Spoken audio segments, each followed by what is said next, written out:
Hello, everyone, and welcome to week 2 of the Aegis Marauders League. I'm your host, Tokibi, and joining me, as always, my good old friend Quaxon. How are you doing this fine evening? I'm doing good, Toki. I'm a little bit tired, a little bit sleep deprived because, as I'm sure some other audience members in the chat did, like me, stayed up for this series between T1 and IG last night. So didn't get the best of sleep, but hoping to be jolted awake by the gameplay here for this best of 3 between Khan and Stasis Gaming Resurgence here in the Zon division of the AML. Now let's introduce these two teams. First up, we have Stasis Gaming Resurgence with Hazem in the top lane, Mags in the jungle, Exodia in the mid lane, Bobby in the bot lane, and Marcotte in the support role, along with their 3 subs, Havoc, Fish, and King Coney. Yeah, and I recognize a couple of names here on this team. Toki, I think I've casted Hazem before. I think I've casted Mags before.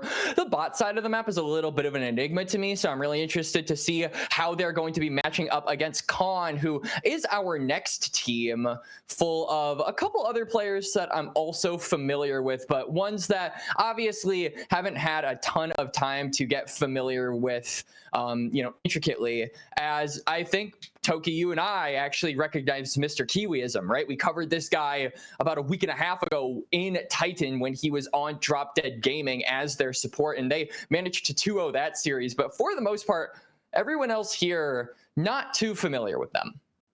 Yeah, I'll introduce them as well, but it's also important to know both of these teams have started with a 2-0. So since you brought that up, both these teams are undefeated. But we do have Jin in the top lane, Absar in the jungle, TV General Ziliana in the mid lane, another fellow RuneScape enjoyer, Rizzy in the bot lane, as you said, Mr. Kiwiism in support, and a whole slew of subs with Gnomes, Hunter Wolfsteal 5, Kartana, and Solarian.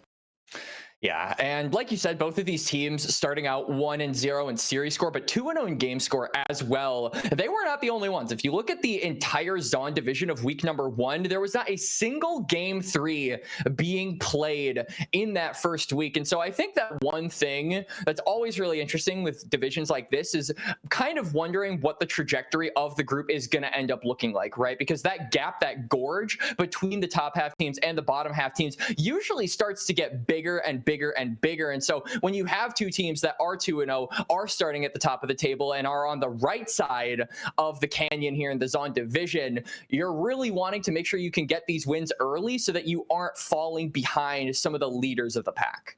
Yeah, exactly. I mean, right now, that's when we separate the top part of the league and the middle range. That's what this fight really is about. But as you can all see, we're already well into draft. Well, I say well into draft. We are starting on the first red phase there, but Wukong picked first for Stasis and Jin Zhao first for Khan. So pretty standard trade to start. Yeah, these junglers are definitely no strangers to being able to pick the stock standard stuff, but I do wonder as, potentially if we actually get into a game 3 of this series, if we'll be starting to see some of those pocket picks. Both of these junglers do have some carries under their belt, but I would imagine are just playing the facilitators because they are more consistent, because they are more reliable, and maybe giving some of those more unorthodox high-end ceiling champions to their laners. I think that Khan giving Exodia over the Hui is really interesting, and I am curious to see how that dynamic actually unfolds, as usually Xin Zhao pairs well with mid laners that are more on the middle range sort of side and also have a bunch of CC that is reliable to land, so that when becomes lightning can follow up with it. Hui doesn't really have that. He's full of skill shots, so it's going to really be a question of can Exodia hit those skill shots and give his jungler an opening to actually wreak some havoc.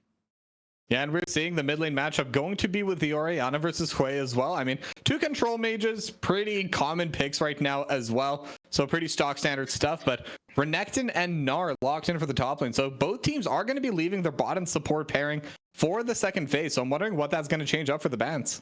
And I do think that Stasis Gaming Resurgence don't really need any more ball deliverers. You've got Renekton, you've got Wukong. I wouldn't be surprised if we see Marcotte on something like a Rel, even something like a Nautilus, that can function as this sort of dependent variable for the Orianna later on in these team fights. But I do also think that if you want to play for lane, maybe go something a little bit more on the offensive side, such as the Leona, such as the Mel, even because I know Marcotte also plays that. I think that certainly is an option. And also, I think Mel might have a little bit of added value because you will be dealing with poke on the other side, as Khan have both Hui and Gnar with those boomerangs. Yeah, Mel definitely would be a good pick, and it looks like Khan agree with you on that one. So they're just going to remove it entirely, make sure that Stasis aren't going to be able to pick it. But other than that, so far it's been kind of targeted towards ADCs. We see Tristana and Lucian both removed, so a lot of those kind of playmaking AD carries are going to get removed early on. So I'm wondering if they're going to go more late game scaling, or if they're going to try and find something else that can also be those playmaking ADCs. Yeah, Khan, Rizzy in particular, not a pronounced ADC in solo queue. I was looking through the solo queues, and he was a little bit harder to figure out in terms of what he actually likes to play. So I do think that it is kind of a enigma what he wants to go for. But I do tell you that he can deny things like the Caitlyn, Jinx, Ezreal, Varus, Tristana, all things that Bobby plays, and would likely be more than happy to snag on up here, as it is either range that can match Khan or engage that can follow up with the Orianna, Renekton, and Wukong. Yeah, and first up, we do have Xayah being locked in for Khan. So Rakan is still available if they do want that. Yeah. Obviously, that's an obvious pairing, but at the same time, you don't have to do Xayah Rakan just because it is good. I wouldn't hate like a Tristana Rakan, a Jinx Rakan. I do think that Stasis wants some more firepower in that bot lane. That's what we were talking about, right? Not only do you need more damage, but you want a champion that can also stick more to the lane of actually supporting that character in the laning phase. So I think Caitlyn opens up the door for a slew of lane bully supports to come through. You can go things like Nico, you can go things like Nautilus, you could go things like Karma. I think that Caitlyn Karma is one of the most oppressive lanes to deal with because it generates so much of that priority and could really make it difficult for this Xayah to actually farm up some resources. Yeah, I mean, for sure. There's also technically Morgana's available, but I don't think it'd be quite as good here. It'd be strong in lane. I don't think it would really have that much impact later on, but it looks like they just want to do a full bully lane, kind of like you said, Caitlyn, Leona. Yep. So they could get priority in the bot lane, then Leona can roam. I mean, they have a lot of options just based off this 2 bot lanes.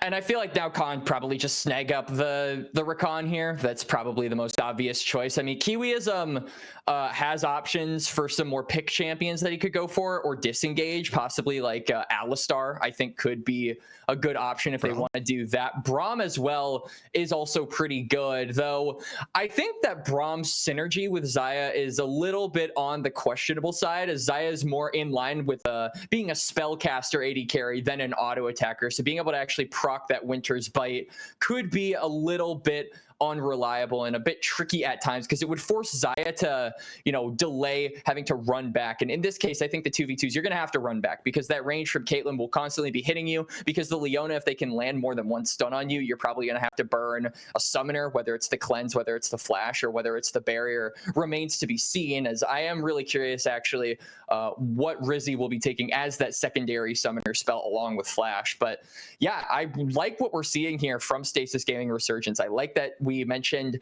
having an oppressive bot lane, and they followed suit, giving us one of the longest range ADCs in the game and one of the most oppressive supports to pair up with it.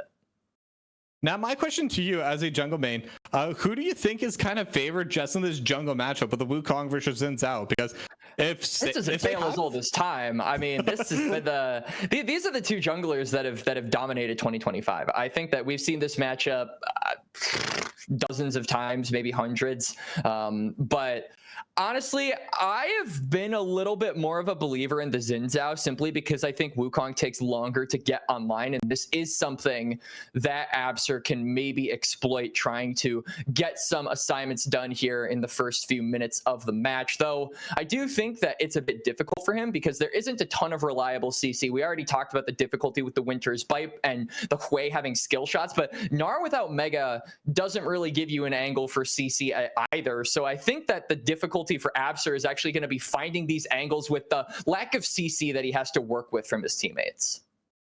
That was definitely going to be a little bit difficult, but Xin Zhao definitely can do it. I mean, that 3 talent strike can also conversely be used to set up that mid lane, or set up the Hui, set up the Gnar. Yeah. And Winter's Bite especially really going to be taking a lot of value with that 3 talent strike. So maybe that's kind of their play, just work around the Xin Zhao instead of kind of trying to set up their jungler.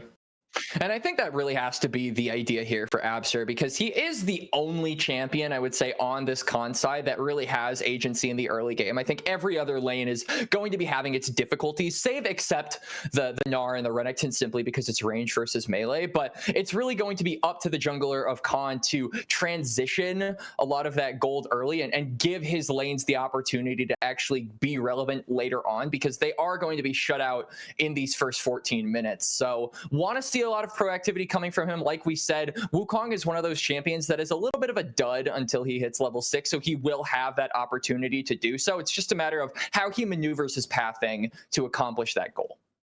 All right, well, with all of that being said, it is time for us to head over to a short break, but when we come back, we'll be heading right onto the Rift for game number 1, so don't go anywhere. We'll be back soon.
teams getting some information on where those junglers will be starting here for game 1. Yeah, that's always the fun thing about those level 1 plays. Even if you're the one that gets the advantage, you get the first move, you still have to send enough people over that you can almost always just respond. Yeah, but it's with mental a perfect warfare. mirror word. It's mental warfare, you know, because now Mags got chunked out, had to recall. He's annoyed about that, the space that he might have lost. So, you know, they're in his head here in the first minute and a half. Yeah, but because of those wards, and there's actually an extra one over by the Raptors on the side of Stasis Gaming Resurgence. So they will be able to follow Mags just a little bit better than they'll be able to follow Absar. But it is going to be both junglers just starting from the top side and working their way down. And possibly investing into a 3v3. I would imagine Absar probably gets his clear done quicker than Meg, simply because Zinzao, once he gets level 3, can be really quick with that second quadrant, whereas Wukong doesn't get nearly as much value if he decides to go for the W. No, but level 2 timing going to be coming in here, and Mr. Kiwiism forced to flash. So again, not respecting the fact that they were really close on that, and Leona's level 2 is very scary. This is kind of what the tempo of the lane is going to be the entire time. Bobby and Marcotte now have so much range and they have so much oppression in the lane, especially with Leona going Ignite. It makes it really difficult for Kiwiism to actually look for any kind of engages, especially now because he did burn that flash. This just kind of feels like what we should expect from the Leona Caitlyn lane from here on out. Yeah, but the damage on the top side also very much in favor of Jhin, as that final proc going to be coming through. And Absar's going to be in pretty big danger, but Absar coming in from the back. And they were able to land Winner's Bike. Concussive blows onto Marcotte, forced to flash away. Absar, when it becomes Viking, they will be able to proc it, and there's no more flash. So first blood going the way of Absar, the way of Khan. Really crucial first blood for Absar. We talked about the importance of Zinzao getting the ball rolling early for his conditions, and he forsakes his bot side camps, but it is all worth it in the end as he gets that first blood. Also burns the flash off of Marcotte as well, so big value for that, just meaning that the Leona should be thinking twice from here on out about looking for those engages, knowing that they don't have the safety of that summoner. So the game will resume as normal. Jhin is just really laying the hurt on this Renekton so far, Toki. Yeah, definitely doing a great job of that, but for now, the Doran Shield is keeping Hazem alive. Gets a little bit of health back from Kaldamik as well, so no full all-in yet, but it's definitely a possibility if Jhin finds the right angle. Like right now, we needed to dodge out on the stun. Might still be going forward, and that's just going to be a flash kill right there. Absar got it. And now Absar will get the blue, and now Mags needs to try and get out. Rizzy and Mr. Kiwiism are going to be here first, and instead they're going to turn their attention back onto Rizzy. Rizzy will cleanse away, but now running into Exodia, and there's no direction to run in, so they're going to play forward instead. Mags going to be the first one to go out, and Marcotte going to be the second to fall. Exodia needs to run away, still has the flash, but does not have mana anymore. Will flash away from the snipe, and that'll be that. Khan 4-0 in total score right now. And 3 of those going over to Absar. Overall, I thought it was a good play, a good flash from Megs, going over the wall, trying to force down and take out the Xayah really before any help could be brought to you by the rest of Khan, particularly from that Braum, but it just doesn't come through. You don't have the damage, and this is the difficulty with going a character like Wukong. You really lack that oomph in the early game. Even the targets that you go for, if the rest of your laners don't have the damage, they really won't be able to find those kills. And so not only do we see a major inflection of gold gained for the Zinzao, but we also see a ton of flashes burned on the Stasis Gaming Resurgence side, which means that if Absar wants to, if he finds those opportunities, he can just keep kicking them down. Yeah, I can definitely start looking towards aggressive plays, but could definitely also start looking towards this bot lane. Bobby was the one player that hasn't had a chance to reset. 0 mana, decent HP for now, but no items either. And you said you wanted this bot lane to be oppressive, you wanted this bot lane to be aggressive. When Bobby has no items or mana, that's just not something they can do. I suppose the one saving grace is that he does have the range to be able to farm somewhat safely, as I don't really think Xayah or Braum have the range to deal with him, as Hazem dings level 6, so does Jhin, but they're not going to actually scrap with one another. I think smart by the Gnar. You never want to mess with a Croc with Dominus, you know? Yeah, definitely not. And especially when you have that ranged advantage, you don't need to do those melee fights. You don't need to do those all-ins. You're always going to win in a very slow, drawn-out fight. But because of this recall that is happening, in fact, we're even seeing Bobby and Markov walking up to the top lane. This should potentially be a free dragon going over the way of Khan. And very strong start. 4-0 in terms of kills, getting the first objective. They're looking pretty strong right now. And honestly, it's early enough to the point where I feel like Stasis Gaming Resurgence, they're going to probably try and use the prio they'll get in the 1v2 from this top side to bleed on some vision toward that river. But I think Khan are in a position where they can actually respond if they want to. I think they shove this wave in bot. Kiwiism roams up to the top side with Absur, and they should just be able to dictate, or at the very least stall out what Stasis Gaming want to do. Is it looks like there's a dive on the bot side, but this is a looking for Hasm, but there is Dominus. This is a Renekton. Mr. Kiwiism will go down to the turn, and now Absar does not have enough damage. Hasm is super low, just needs a couple more hits, and Absar actually goes back in, will survive. Excellent shield coming in for General Ziliana, and that is a successful dive, but Mr. Kiwiism goes down in the process. Yeah, that felt like a really big risk there committed by Khan. I thought it was going to be a lot worse, but they managed to salvage the situation as General Ziliana gets them out not once but twice, lands that severing bolt, but then also the pool for Absur saves his life as... Oh, but the Megadar gonna come through just to clear the wave. Ooh. Also doing so much damage to Bobby though, and they can't do the dive anymore.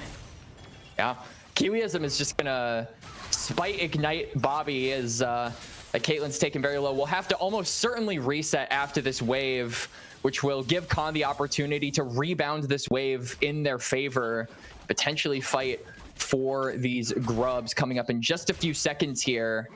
This is what we talked about. We said that even though Stasis Gaming Resurgence get the lane swap, it was done maybe a little too early because now Khan are able to read and react to it. Jhin is going to reset, but it'll be on a similar timer to the Stasis Gaming Resurgence members. So everyone will get back onto the map at around the same time. And honestly, in a firefight, I favor Khan just because there is a 4-0 Xin Zhao that will be present in this exchange. Yeah, I mean, that's typically a pretty nice advantage to have. I mean, super it's a little bit. It's like a slight advantage. I would say it's like a high diff still, you know? It's nothing too big. 4-0 Xin Zhao is it's pretty meek, you know? For sure. Yeah, and they do have Cult and Meek on Renekton, so you know there's always that. Oh, yeah. Ooh, yeah. But all jokes aside, doesn't look like Stasis Gaming Resurgence are even going to try to contest this. Meg's just in the bot side jungle. They've sent Bobby and Markot right back down to the bottom lane. So another free objective going the way of Khan. And just like that, they're just one away from getting that really full feats of strength for themselves. So again, early game just going fully in their direction. Now let's take a look over at the gold here as well. 1k gold lead in the jungle. I mean, Absar's definitely been taking all the kills, but even so, no one else is really behind.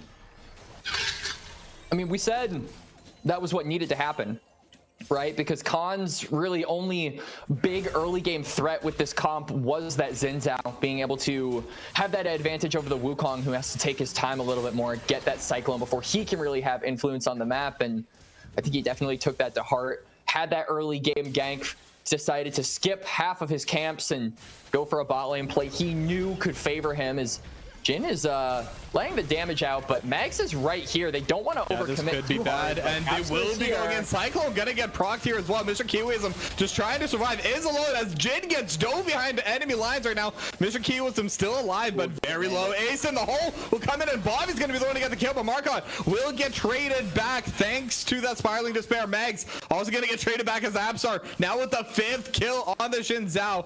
It might be the end of the fight, but Exodia might be getting jumped on here, actually. Absar will align the wind becomes lightning, but won't be able to get the knockup of the 3 talon strike, so it'll just be the 2-for-2, I believe, at the end of the day. Bit of a messy fight there, but overall, I think that Khan were just a little too lax when it came to trying to track where this Wukong was. I mean, there's a dragon coming up soon. There's a lot of pressure being applied to the bot side. There's really no reason the Wukong would be top, so I feel like they should have been under the assumption that Megs was in the area, but they just decided to go for the play anyway, and what results is a relatively even trade of kills. But with how behind Stasis Gaming Resurgence are, I feel like even is a thumbs up for them at this point. Yeah, I mean, that's all. Anytime you're able to push the game forward, you make that gold less and less of a difference. That's something you'll always take as a team that's behind. But right now, next objective, it's going to be the dragon spawning in around 30 seconds. And I wonder if this time Mags and Exodia are going to want to fight for this on the side of Stasis Gaming. They do have the Cyclone, they have the Command Shockwave, and ultimately they are a team fight composition. So they could leave this dragon. This one still is not a must fight, but they definitely are going to have to fight the next one if they choose to give this one up. Megs just completed his reset and got that Triforce, so he'll actually be really, really late to joining on the map. And you can see that Khan have essentially taken advantage of that. They have been way more present on this bot side, and I mean, that entire river is lit up red, so it's really dangerous for Stasis Gaming Resurgence to actually walk up here without any kind of vision, especially when you don't have pry on that bot side. But we can see that Mags is actually creeping around, maybe looking for some kind of a steal, maybe a cheeky blast cone play. Yeah, they do have the blast cone available, but it's already going to be gone now. Do they find it on the way out? And Mag's gonna be going in. Shockwave still available, hasn't been used, will come through in the end, but the Blade Caller going to get one right back. Marcon will follow. They will take out Mr. Kiwiism, but I think that's gonna be their only sacrifice, as Exodia will get run down as well. Double kill to General Zilliana, and Khan continuing to grow their lead. I think Exodia waited too long for that combo. I think the idea was that Exodia really wanted to get Rizzy in the Shockwave and then saw the Feather Storm come through, so waited until that was complete to actually cast his ultimate, but didn't even end up hitting the Xayah, so it was all for naught. And what resulted was Khan laying down the damage to the point where even when that Shockwave hits, it doesn't really increase their chances of winning, and so they go down, they lose the second dragon, and that gold lead just continues to balloon in this game. Yeah, and that's the issue of trying to do those team fights when you are behind. You feel like you have to get that big play. You have to get that big highlight play, the Shockwave on a 3 or 4, but it's one of those situations. You're kind of damned if you do, damned if you don't. If they did pull it early, Rizzy would have been fine and safe to walk forward that entire time. And because Exodia did wait, Rizzy was still able to dodge it out, but was able to come back into the fight. So just such a hard position to be in for Stasis.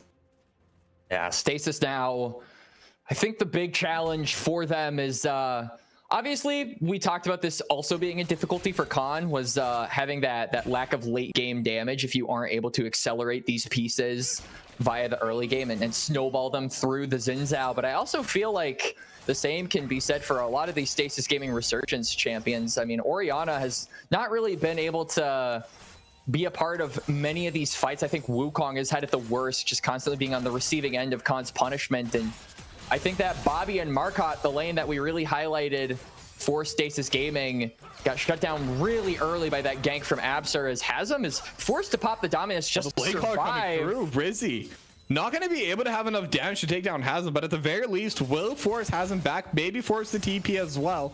Yeah. And that was just kind of the pass of one winner's bite, one concussive blows, and then they were just able to almost fully delete the Crocodile. I don't think they'll be able to do it off of this TP, but at the very least forcing the Summoner. Yeah, Hazem without that ultimate really can't be intimidating. What's a croc with no teeth to a bird and a guy with a shield? I was kind of, you know, it would be a lot better if Braum was like an animal, so that this analogy could actually really roll off the tongue. But the best you're gonna get is a guy with a shield. Yeah, I mean, that's really all it is. I mean, we could say that maybe the Croc this time is just a pair of shoes. He's a nice guy with a shield. He's a nice great guy with a shield. I mean, that mustache, if Renekton could grow that mustache, he wouldn't have this much rage, would not be able to build up the fury, you know? Yeah, the mustache animal is reserved for Tom Kench, the catfish. He looks pretty snazzy with that one, so I think your theory is pretty correct. Is I feel like none of the mustache champions are actually really angry individuals, unless we're counting mustache and beard, in which case we do have to include Tryndamere.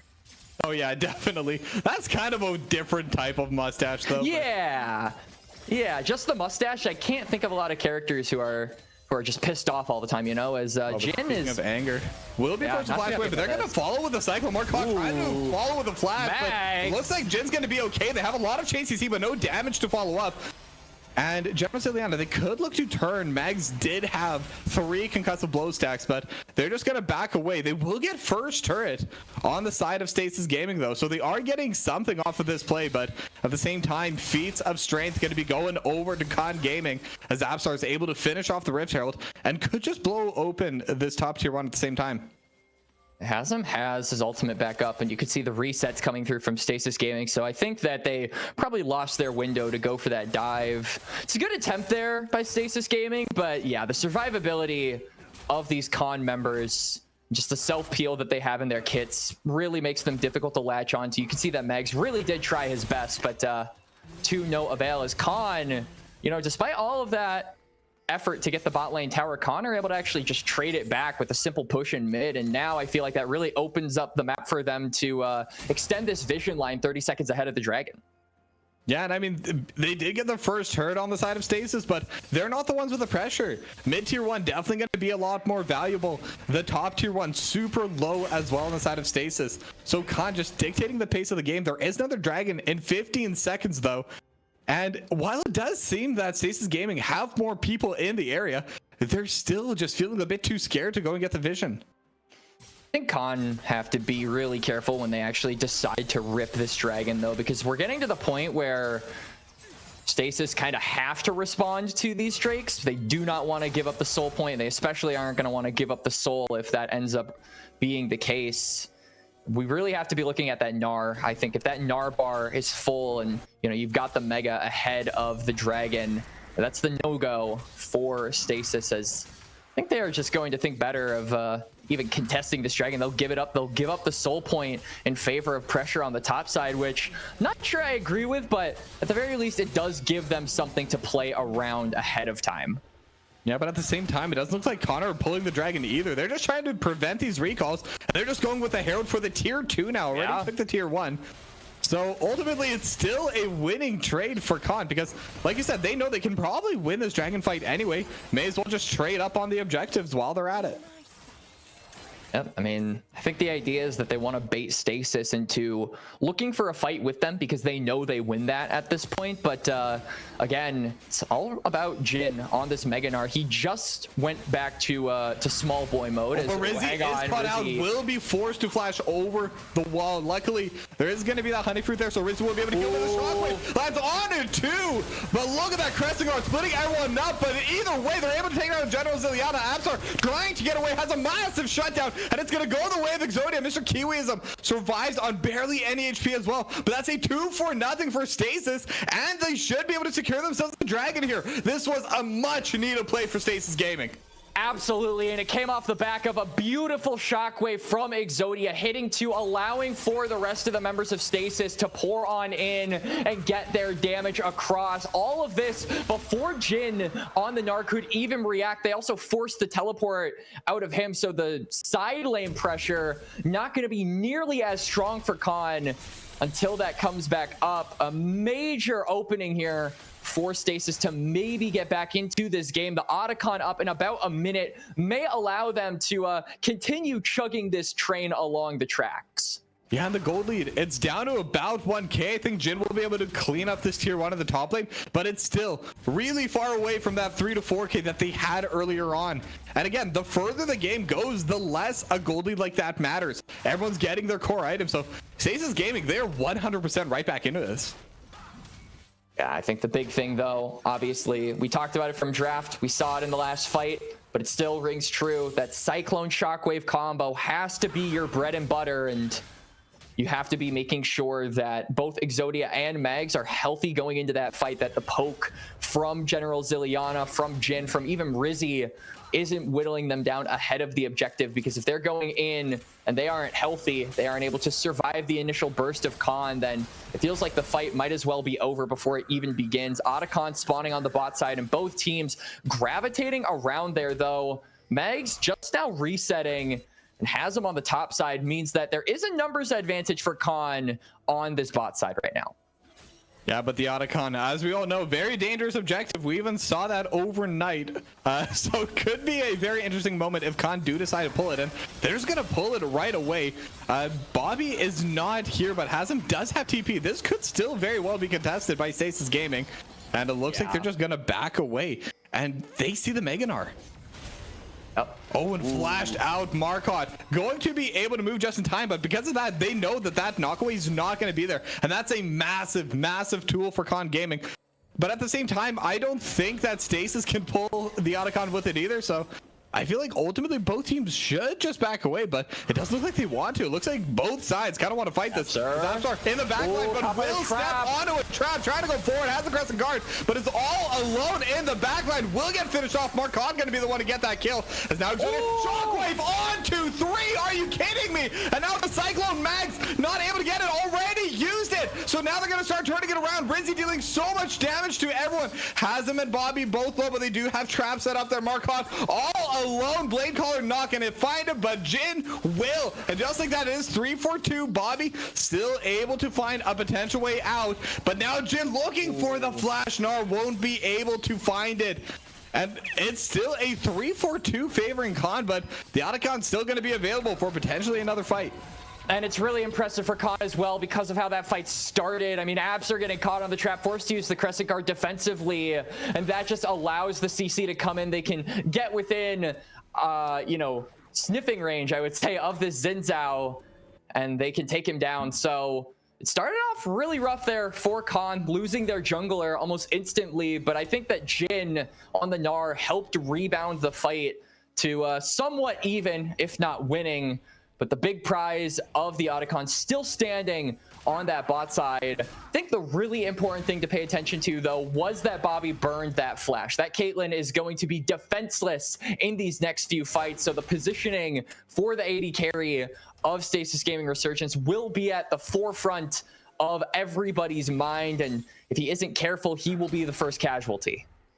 Yeah, and the Summoner's Rift also gonna be raising the stakes here. Dragon's gonna be spawning in a minute 10, so both of these two objectives gonna be down there on the bottom side. Both sides will definitely want to fight over this, and if you get a big enough win, you get so many objectives right away. Khan would gain their super powerful position right back, but if Stasis Gaming get this, they're the ones that are gonna be taking the lead. But Khan, they're gonna be pulling onto the Otacon once again, and Jin even gonna be TPing down early. Does not want to miss the fight this time. Now Otacon, but he's almost mega as well. This is perfect. Yeah, this is their time to fight. TP going to be coming in from Hazem as well. 4k HP on the Otacon, and it looks like they're just going to be able to zone them away, but actually they're going to turn to look for the fight instead. Megs is on the flank. In the backline. Rizzy's still okay, but Hazem taking so much damage in the backline. Hazem will almost get inside. Rizzy flashing forward, is able to find one, able to find two, and just free hitting on everyone. Mags does have the Cyclone, but does not have the damage. Rizzy's going to be able to turn it right back as Marcon getting killed by the Spiraling Despair, and Jin killing Bobby off screen towards the bottom side. It's a 4-0. Khan are going to get the Otacon. They're gonna get the Dragon, and they're in a very strong position to get the game. And Rizzy was just throwing the feathers in every direction, surrounded by all sides on the Stasis Gaming members. But he manages to cut them all down. 5-0-8 is the Xayah. Khan with their third Dragon plus the Otacon. Massive advantage for them as they are right back into the driver's seat. There was a bit of a gray area where Stasis might have been able to come back, and I think that fight was the angle, but unfortunately when it came down to it, Khan executed it better, and it feels like this game is slowly starting, or quickly I should say, starting to slip away from the Resurgence boys. Yeah, and it is going to be the Ocean Soul, so they're going to be able to spam out their spells. They're going to be able to trade and poke even better on the side of Khan. So if they're able to get this one final Dragon, they're really going to solidify their position at the forefront here. But for now, next objective, it is just going to be the Baron spawning in 20 seconds. And with 3 items on Rizzy, Khan could definitely burn this down incredibly quickly. Bobby on the Caitlyn does not have the same kind of attack speed, does not have the same kind of DPS, so will definitely be harder. But now Hazem fighting 1v1 against Absar. There is going to be a little bit of heal coming through, and Hazem not even dealing damage, but it sent flashes forward onto Rizzy, but Featherstorm's going to be there into the Blade Caller, but Mags able to dodge it out. Because of that, that is a shutdown. They're able to find Rizzy. How many more can they find? Miski with the flashing away. Absar getting chased down, will get finished off as Exodia dying in the backline. Now Jin getting taken down to half HP, but General Ziliana trying to get away. Jin still looking for the play, still has the Gnar available, but just going to use it defensively. They could look to turn back on Hazem. They have a lot of damage coming from the forefront. Marcon starting to take a lot of damage, but Bobby is here with the traps, and so is the rest of Stasis Gaming Resurgence. It is going to be the 3-for-1. And again, Stasis, they find a way to bring the game back. It's Derek Skage! Toki what value that item got in the fight. Has him stays alive for so long. He gets into the backline. He finds Rizzy with no flash, and he manages to live through all the punishment Khan throw at him. Now, though, the Baron is up. And Stasis Gaming Resurgence, they're so low, but they have to try and force this objective. They're not going to be able to do it, though. Yeah, they have to back away. I mean, Jin was in the area, Jen Rosiliano were in the area. They could both poke them out. They still could. Jin looking for Hasm and Mark, and Hasm. Jin could be in a very dangerous position, but at the same time, I don't think Jin wants to jump over the wall, but actually, super brave, just going to be going for it. Rizzy's in the area, though, going to be turning on a Bobby. The Blade Caller not going to be enough damage. Jin is going to get stunned up, but they still don't have the damage. Hasm trying to get in the middle of everyone, looking for Rizzy, dealing so much DPS, but Rizzy's going to be able to get the kill. It's a 2-0, and now Absar is also going to be able to find Bobby, and just like that, it's a 3-0 the other way. And now Khan, I mean, they just pick off the low health members of Stasis Gaming Resurgence. It's 3 dead. Baron is still up, and I feel like a giant no U card was just slapped onto the Stasis Gaming members as they were on the Baron. But 45 seconds to a minute later, it is Khan that own the river. But the smite still available for Mags, trying to find the angle, but Jin and Mr. Kiwi is just trying to keep them away, and Mags will be forced to retreat and turn tail as Khan. They're gonna be able to get themselves the Baron, and with dragging a minute and a half, Soul looks to be theirs as well. Yeah, they could use this time to push out the bot wave, push out the mid wave, especially with both, or rather one teleport, I should say, available for Jin. They can even put some pressure on that top side, knowing that the Gnar can just immediately join up with them. It's really valuable to have that in your back pocket at this moment. Still, though, I think that Stasis Gaming, it's been a rough few minutes for them. They are certainly down in gold, but we've seen the combat power of this comp before, and it all really hinges on Exodia with that shockwave. A clutch shockwave could save them in the fight when it is darkest. Yeah, that's what Khan need to be afraid of, because like you said, they've shown they can win these fights. They got that 3-4-0. They've gotten those 3-4-1s on the bot side. If they get the right fight around the right objective, they can get right back into this game, and they have the range, they have the burst, they have the team fight. But can they find it at the right time? That's really the only thing that Stasis Gaming need to worry about right now. Yeah, so I do think that Khan really just have to target Exodia. I don't think there are a ton of other big threats at the moment. Like, sure, you've got the Renekton, and he does have the Sterix. His survivability is really important, but I think that the peel from Khan, it should be enough to just kind of fling him to the side and maybe create an opening where you can go for the mid laner. But we'll have to wait and see, as Dragon coming up in about 10 seconds. You can see both top laners are just pushing away. Hajam is kind of forced to play guard duty here, as he's just gonna pop the Dominus. Is gonna be there, and Meganar just expired, so Jin not gonna have that. Will be forced to flash away. Ace in the hole as well, not going to be enough. Jin survives on maybe 1 HP. That one Ocean Drake just keeping them alive. But both sides are going to be resetting. Dragon is available, and it's already been pulled by Khan. Marcotte still has that solar flare, that engage potential still available. TP coming in as well. Megs is in the area, could reach it. Traps are starting to get removed, and they're going to be able to get it on Absar. And now the team fight coming through. Who's going to be able to get it? Marcotte taking so much time on the front line, has him trying to find the back lane as well, but not going to be able to quite yet. Shockwave does land onto many, but the healing is too much. Exodia gonna get chased down as well. We'll get knocked up. Jin gets a kill on the body. It's a 4-0, and it's the 4th Dragon of the game for Khan.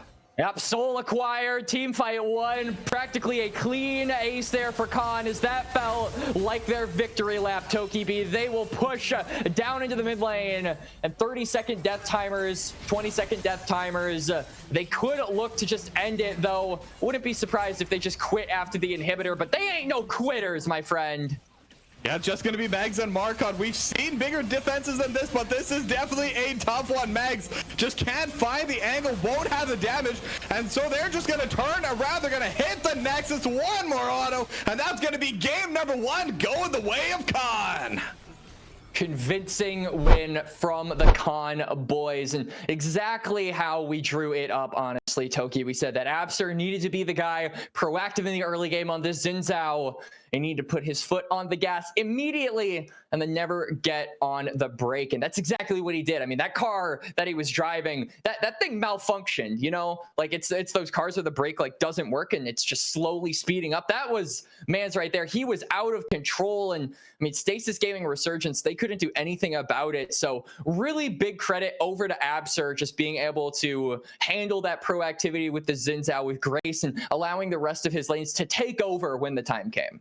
Yeah, exactly. Let the lanes take over. I think that's a big one as well. I mean, Jin winning hard in the top lane, Rizzy winning hard in the bot lane. I mean, they just had all their lanes in their favor. Absur made sure of that.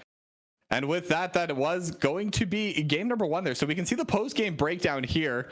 And yeah, looks like there's definitely some dips in that gold graph, but it definitely never left the control of Khan. Overall, it steadily grew. I would say that big divot around the 25-26 minute mark, maybe a cause for concern with Khan just letting a bit up around that mid to late game. But for the most part, just domination through and through. Good stuff from them. And going into game number 2, I think that Stasis Gaming Resurgence, not necessarily a poor showing, but I do think that for a comp that wanted to play through bot side, they never really were able to find a rebound after that early visit by Absur, burning that flash from Marcotte. They never really gave the Caitlyn Leona an opportunity back into this game to put pressure on the map. Yeah, and we'll see soon if Stasis Gaming are going to try and win through one of these lanes, maybe a different lane. But overall, they've shown they can. But we'll find out whether or not they can back it all up once we come back for game number 2. So don't go anywhere. We're going on a short break, and when we'll come back, we'll be right back in the draft. 日本国内発送のみ？あ、それなら全マーケットね。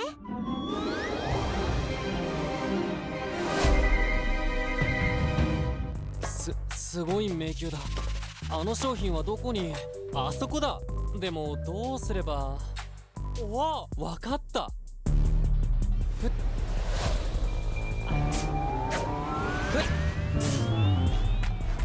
っと。はっ。うん。はっ。よし。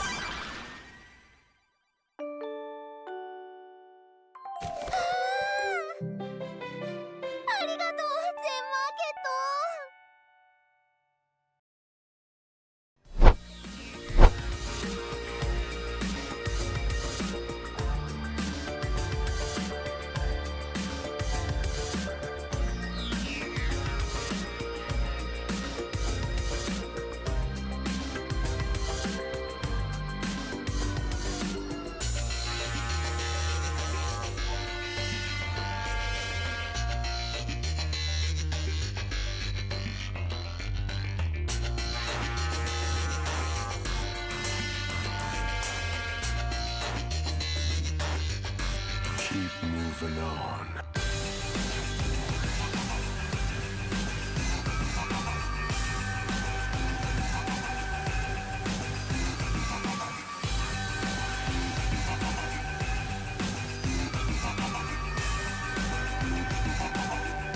Keep moving on.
And they say I have a grim sense of humor.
One to nothing lead. Look to close this out, and so far we've only had 2-0s in this division. I'm wondering if we're going to be able to continue on that trajectory.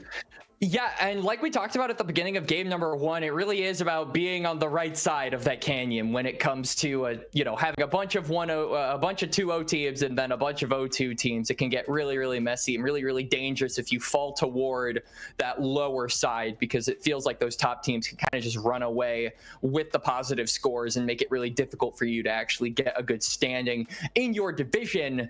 But yeah, Khan in game number 1, really solid stuff. Really liked what we saw from Absur in particular. And I do not fault Stasis Gaming Resurgence whatsoever for banning away the Jarvan, a character very similar to Xin Zhao in that you have that early game pressure and can really impact the map right from the get-go.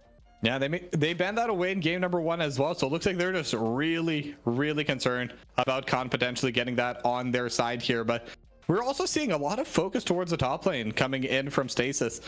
They got rid of the Rumble, they got rid of the Aatrox, and they're going to lock in the Maokai. So most likely Maokai jungle going to be a nice enabler once again, and also a very solid frontline. Yeah, and Absur plays a lot of the aggressive junglers as well. So I feel like this is a case where if this is in fact Maokai jungle, he could look to go for something a little bit higher tempo, a little bit faster pace, maybe something with a bit more economy invested into it. Or he could just go for the Trundle, a character who is not only really good at having that early game priority. I think that Pillar is one of the best tools in the game for winning skirmishes in these early fights, but also really punishes Stasis Gaming Resurgence if this Maokai is the only source of frontline that they're planning on drafting. Yeah, definitely. And I mean, Toronto going to be able to steal those stats away. Always a very solid counterpick to any kind of tank jungler. I mean, we saw it a lot back when Sejuani was meta. But Lucian was mad away in phase 2 last time, so they're just going to pick it up early on the side of Khan. And we saw how much Rizzy could do on Azaya. Definitely not going to be scared of playmaking on Lucian. No, his movement was really good. So imagine what he's going to be able to do with a champion that has a dash and a speed up as well, Tokyo. I can only imagine. But on the other side for Stasis Gaming, I feel like now they'll probably just nab up their bot lane here on 2-3 and probably deny a good pairing from the Lucian. I'm thinking things like the Nami. I'm thinking things like even the Melio. I think Melio has a ton of value for Khan simply because that Maokai has so many hard CC tools that you can cleanse away with the Breath of Life. So have to wait and see what they're thinking about doing, as Corki will be the lock-in. So it seems like we're matching short range for short range here in the bot lane. We're ready to get up in your face and shoot you at point blank range. Yeah, and I mean, Corki's very strong in level 1 too, so they could definitely look for that aggression. I mean, Corki Nautilus specifically very strong. Nautilus was banned away in the first phase by Khan Gaming last time, so they did leave it open, and Stasis Gaming, they're not just going to let that sit idly by, not going to let it get banned away in the second phase. But like you said, Melio most likely going to be the pick here with Lucian. But the Bard? Okay, looks like they just want to play make. This is an interesting pick because I feel like a champion such as Lucian really wants the attention from his support. And Bard is infamous for going out to get milk and never return. So I think this also points to Khan maybe drafting a little bit more on the offensive proactive side here for this top side on 4-5. So we'll have to wait and see what those solo laners are going to be, as I would imagine when you pick Bard, you really want him to get to those solo lanes.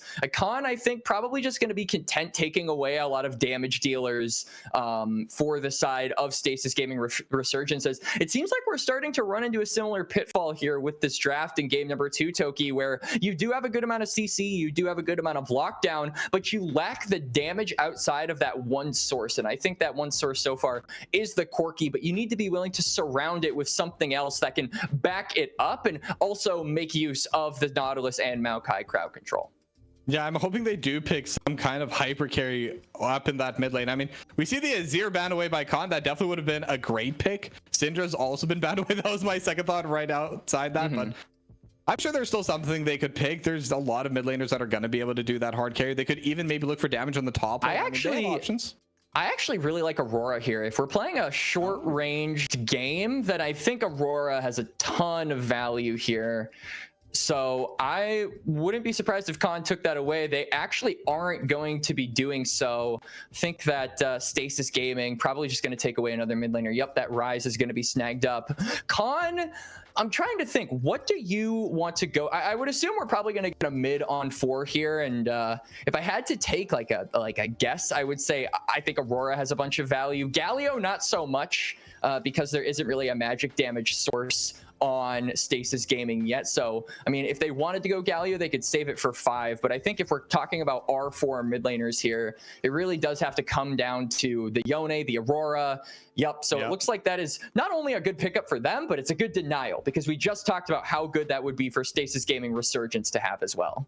Yeah, for sure. Now, you did talk about there being a lot of magic damage. Now, I know this hasn't been played too often, but what are your thoughts on a potential Tristana mid coming out for Stasis Gaming? Ooh, I don't like it, because this is a comp that you jump into and then you will instantly die. So I think that it's got to be a case of you have options when you're going in. And I think Kai'Sa is a really good pickup, because you have the ability to go for that poke. You can space out, but then when you commit, you can also be a little bit more slippery in the fights. You're not necessarily as full send as a champion like Tristana. So I like that flexibility shown by Stasis Gaming Resurgence. As it is a double marksman comp, though, Toki, that you alluded to, or that you hinted at. So I think that what we'll be seeing from top lane, maybe along the lines of a side laner. I think Camille would be good, especially with Jax banned away. That's probably your next best option.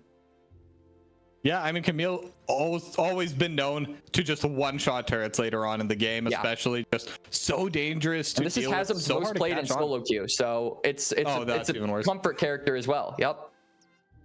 Yeah, I mean, if that Camille gets going, that could be it. But kind of like you said at the start, though, Khan's team composition does look like they do want to gank and attack top lane early on. And it is going to be the Mordekaiser. So with that death realm, well, it hasn't been locked in yet. Okay, now it is. Now I can speak about it freely.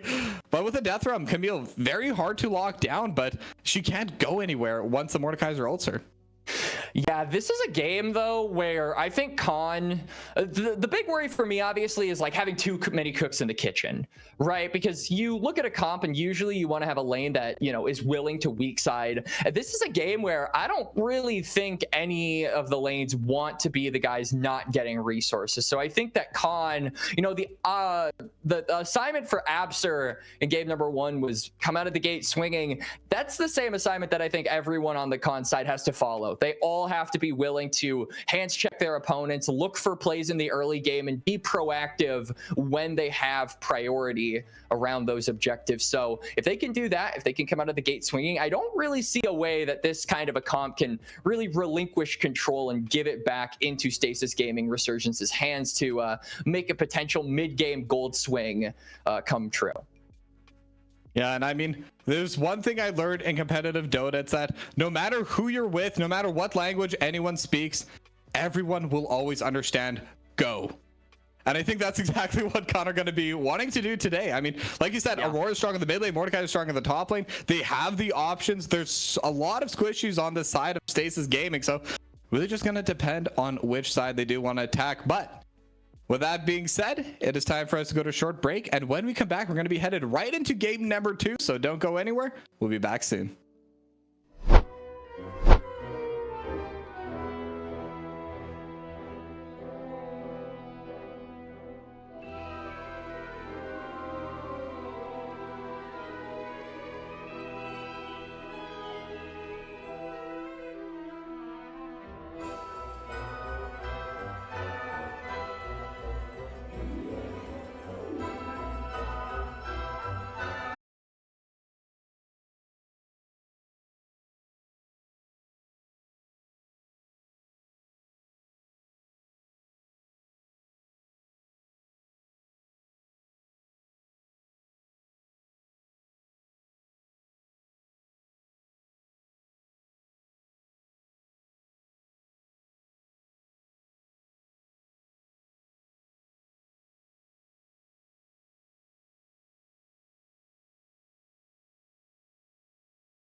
And we are back with game number 2 between Stasis Gaming Resurgence and Khan.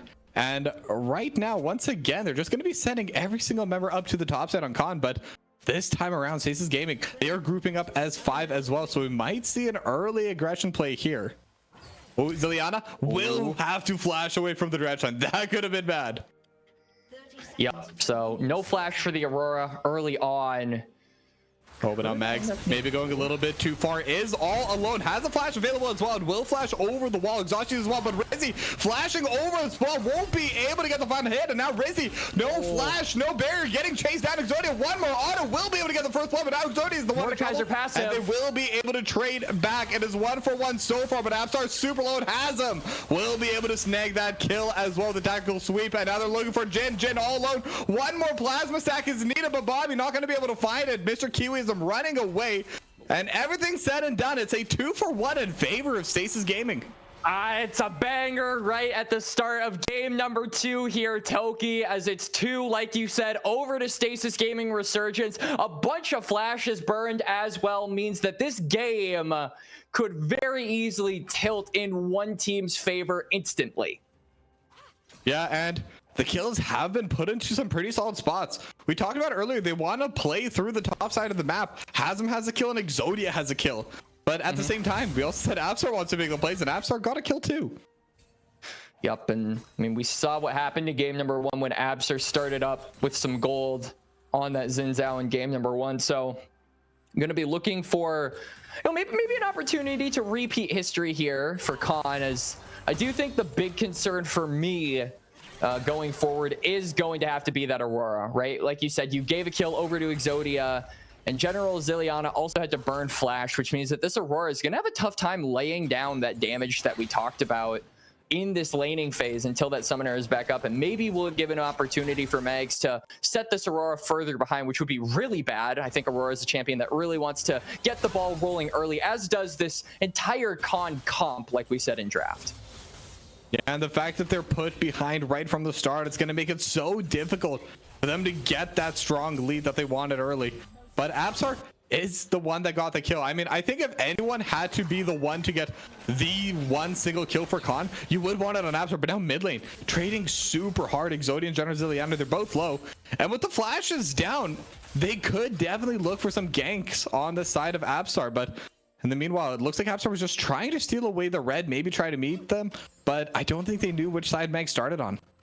Yep, and now he's going to be put behind a little bit in terms of tempo, which really isn't good. I think that Maokai is one of the worst clearing junglers on the patch. Really, the appeal of this champion is how effective he is at, ganking lanes, but when it comes to farming, there aren't many champions worse than him. So if he is able to get that full clear first and get that crab and get a tempo lead over Trundle, a champion who is also good at ganking, but even better at farming, I would say, can also, farm pretty effectively, then it does mean that Mags can possibly take over this game with that timing advantage he's gained as the Maokai. Yeah, and right now, 2 camps up, gonna be looking towards that top side. And Meg, so far in the area, looks like it's just to protect Hasm. Will be recalling, will get that reset, as Absar still looking to finish off the Gromp and go into Crab, but they could look onto Jin, and now Jin could be in a dangerous spot. Will get a tactical sweep, and right into the Bramble Smash, Twisted Advance as well, and a couple more hits, and Jin should just be going down here. I don't think there's any way they could have fought that, and so that's going to be the Feats of Warfare going the way of Stasis. Yep, he finished the full clear first, and Maokai gets right onto the map. Jin with no flash had to use it on the level 1, and this is what we said we wanted to see. When you have so many gank opportunities, when you have a good amount of setup in the side lanes, you need to make the most of it, and he certainly does. Oh, but now Rizzy is getting ignited, but Marcon taking out super low as well. Will be able to get the time just in time. Oh, no, Kiwiism. What are you doing? Went a little bit too far there, and Bobby's going to be the one to secure that kill instead.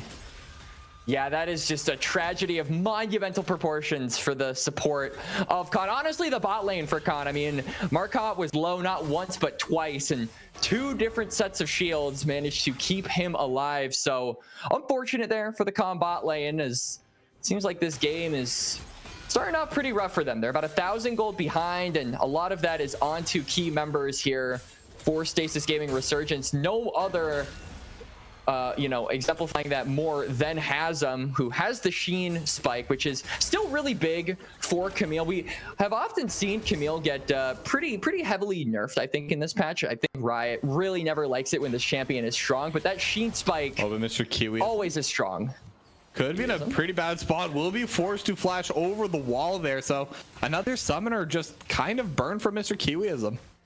Yeah, he had to use that essentially right as it came up. So man is really not getting any moment of peace. No rest for the wary, as he's going to be forced to kind of turtle under his tower here. You can see that for now it will just probably be a reset for Bobby and Marcotte. Though I do wonder, because those backs are desynced, if we can maybe see some kind of a cross map play here by the Nautilus. Yeah, Marcotte could be looking towards the mid lane, but Dragon has been pulled by Absar, it seems. So Mr. Kiwism and Absar, they do burn this down pretty fast. Trundle definitely one of the best junglers at taking down the Dragon at the very least. Maybe not the other camps. And Meg's in the top side, so this should just be a trade. But Hasm has level 6, will use the Hextech ultimatum, and then flash forward from Megs will get taken underneath the turret. Will force Jin's flash as well, but at the very least, Jin survives the initial gank at the very least. We can see that Jin does not want to leave, though. I mean, Hasm doesn't have a lot of mana, so clearing this wave is going to be really difficult to actually for the Camille. Now Jin hits level 6. Yeah, that Death Realm is there, and I think they're just going to have to call off that play. So good timing there for the Mordekaiser to dissuade any more aggression from the SGR top side.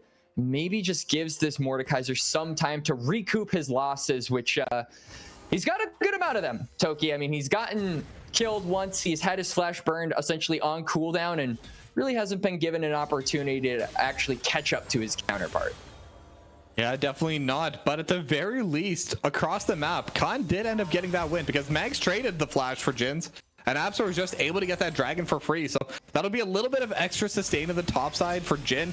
It's only one Ocean Drake, but it does add up. It definitely helps out. And now Jin's even trading pretty heavily into Hasm, but now Dredgeline lands into the bot lane, but Absar is in the area. Frozen Pillar is going to be there, but so is the Nature's Grasp coming in from Mags. And now General Ziliana over top looking for Marcotte, who will flash away, and Mags is alone, does not have the flash on the gank in the top lane, and Absar is going to be able to get the one kill in the bot lane.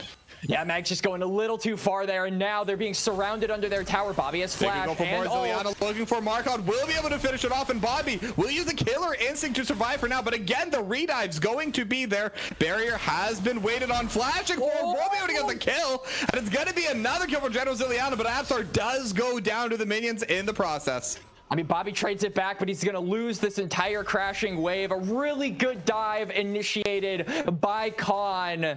That first start to the fight, I feel like it was just Mags going up a little too far. Probably didn't know that General Ziliana was right around the corner. I think that Aurora definitely making the difference in numbers. Gets himself a couple of kills and a way back into this game, and then they just transition it into a dive and burn all of Bobby's conditions. He had barrier, flash, and killer instinct, but now he has none of those things. So the opportunity for Khan to look for some kind of repeat offense to this Kaisa, it's pretty high up on their list, you have to imagine, Toki. Yeah, 100%. And with that, most of the gold lead does go away now. It's only 400 gold left in favor of Stasis. They did get the grubs on the return play. They did have the initial tempo on the top side, so they get something after that play, but it's still definitely losing their lead. For sure. As now, like you said, pretty even in gold. 3 grubs, though, is definitely nothing to scoff at, especially when it is there for double marksman and a Camille. So we talked about Stasis Gaming Resurgence really wanting that side lane top laner, and Jax was banned, so Camille is probably the next best thing that you were going to get. We expect Hasm to be a menace on the side lanes, especially with these grubs. I feel like that strategy is just going to be exemplified tenfold. So interested to see what kind of plays he can make, and if it maybe provides an avenue for Stasis Gaming Resurgence, Megs in particular, to look to give some attention to that Camille, as he hasn't really paid Hasm a ton of thought. I'm sure a lot of top laners can relate to that dynamic with their jungler. Yeah, definitely. And before those initial ganks, Hasm was pretty far up in CS there as Apsar just going to be stealing this away, but Mr. Kiwism's here as well. Nature's Grass going to get burned as well, but Hasm has shown up from behind, but Mag's taking so much damage in the process. Now Tempered Fate going to buy a little bit of time, but everyone from Stasis Gaming is here. Hextech Ultimatum, and they're just going to be able to find Apsar. All 5 members of Stasis just grouping up for the play. Yup, and they managed to collapse onto the Trundle. It was a good look there by Apsar and Kiwi as to try and look for Mags in his own jungle, especially with all the vision that they have been laying down over that part of the map. I think that a good proactive play could be a solid plan for getting this Trundle ahead. But yeah, Stasis Gaming Resurgence, they just thwart it in time with numbers as got some trading in the mid lane here, and also the bot lane. Dredgeline goes wide. Now Marcotte probably going to be on the receiving end of a punish.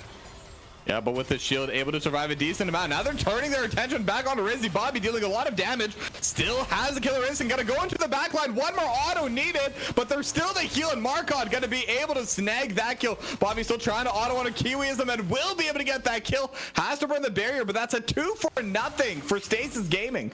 Yup, Stasis making the plays on the bot side, and honestly, really good opening there by Marcotte, realizing that Rizzy is still without his flash and doesn't have the same damage that Kai'Sa does. I think that Kraken definitely beats out Essence Reaver in the early game fights, and that is all the proof that you need. 2v2, 1 there for SGR, and their Dragon is up. You can see pings coming through from Khan.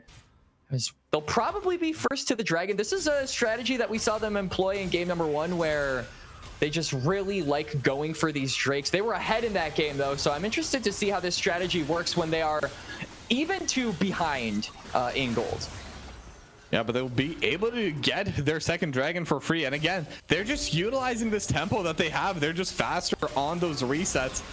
And with 2 Dragons, it is going to be an Infernal Soul this time around. So once again, really going to help out with the burst damage. And they have a ton of it with their team composition. So again, it's going to be a situation where Stasis, they're going to have to force fights around this 3rd Dragon. Otherwise, things are going to get hard for them again.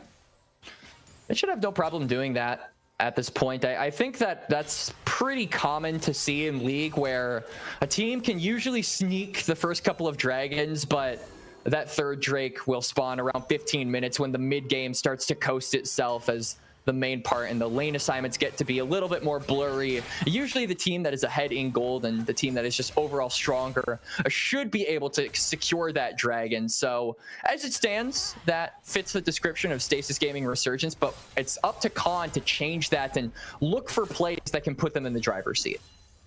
Yeah, definitely, but they could be setting up maybe a counter gank in the top lane, or they could be looking for the dive with Apsar and Jhin both just hanging out there. But Hasm's just going to reset, very low on mana, very low on HP. Definitely the smarter play there. But we're taking a look at the gold right now. Oh, but Hasm actually still trying to walk forward, and this could be very dangerous. We see General Ziliana on the way as well.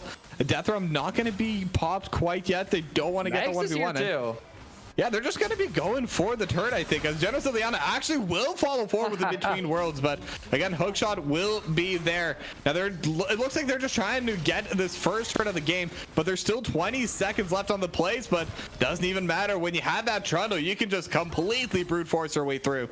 There's no TP from the solo laners of Khan either to maybe help out with this cross map play from SGR, so they're just going to concede the bot side tower. Probably the smarter move, but not only are they giving up plates on that part of the map, they also give a good amount of gold over to Exodia, who on this Corki has been pretty quiet, but I mean, anytime you have a double marksman comp, you do have to fear for that late game and the damage that they can provide. Yeah, definitely. But now the Culling gonna be brought out just to try and scare them off. But it's just gonna be Marcotte tanking a little bit of damage, and they will be able to secure that turret in the bot lane. And mid lane is still alive, but is so low right now. So at any moment, if Stasis Gaming are given any kind of angle, any kind of prio in the mid lane, that should fall very fast.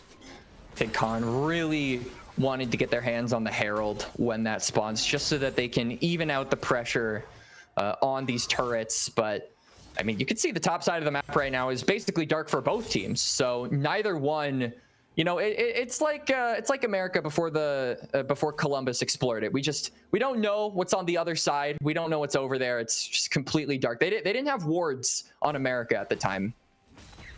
Yeah, it's a really sad state of things not having wards on the new continent, but Herald is going to be spawning out here, and Khan, I think they're looking to have these feats of strength once again. They did get the turret, they did get the 2 dragons, so all they need, if they get the Herald, they're gonna have the feats of strength. But Mags is walking forward. They could be looking for a play towards the mid lane, but neither side really able to find the angle to start the fight.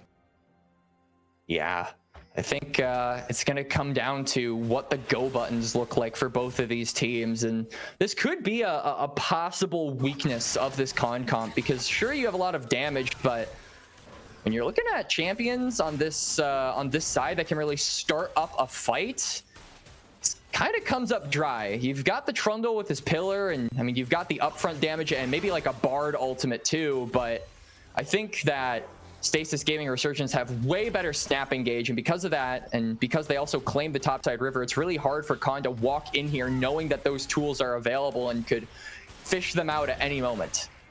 Yeah, and Jin gonna be TPing here as well. Or sorry, Exodia was. Jin's gonna be following now.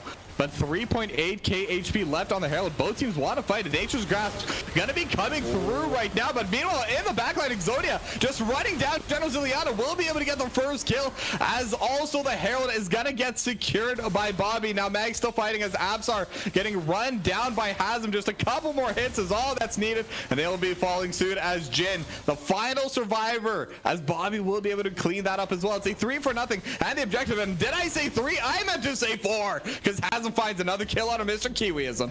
I mean, it's the objective going over to Khan at the end of the day. Or no, actually, Stasis Gaming got it. So they not only get the 4, but they get the objective as well. Major win for them on the top side. And this is the difficulty, Toki. When you don't have engage tools, when you don't have engage buttons, and you aren't first to the play, and you aren't forcing your opponents to walk into you, you can't be face checking these areas, because a dredge line, a Nature's Grasp, a hook shot is just gonna get thrown in your face, and we see that in the top side, and what results is a slaughter in favor of Stasis Gaming Resurgence.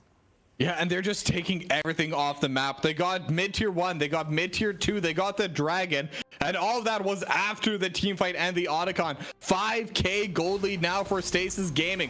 This is definitely the biggest lead we've seen, much bigger than the lead that Khan had at around the 17-minute mark, and we're even seeing the objective bounties starting to come alive for Khan. So if they're able to get one of those, sure, they can definitely come back, but like you said, it's so hard for them to start fights, and maybe they just have to look for picks on the side, but I don't know.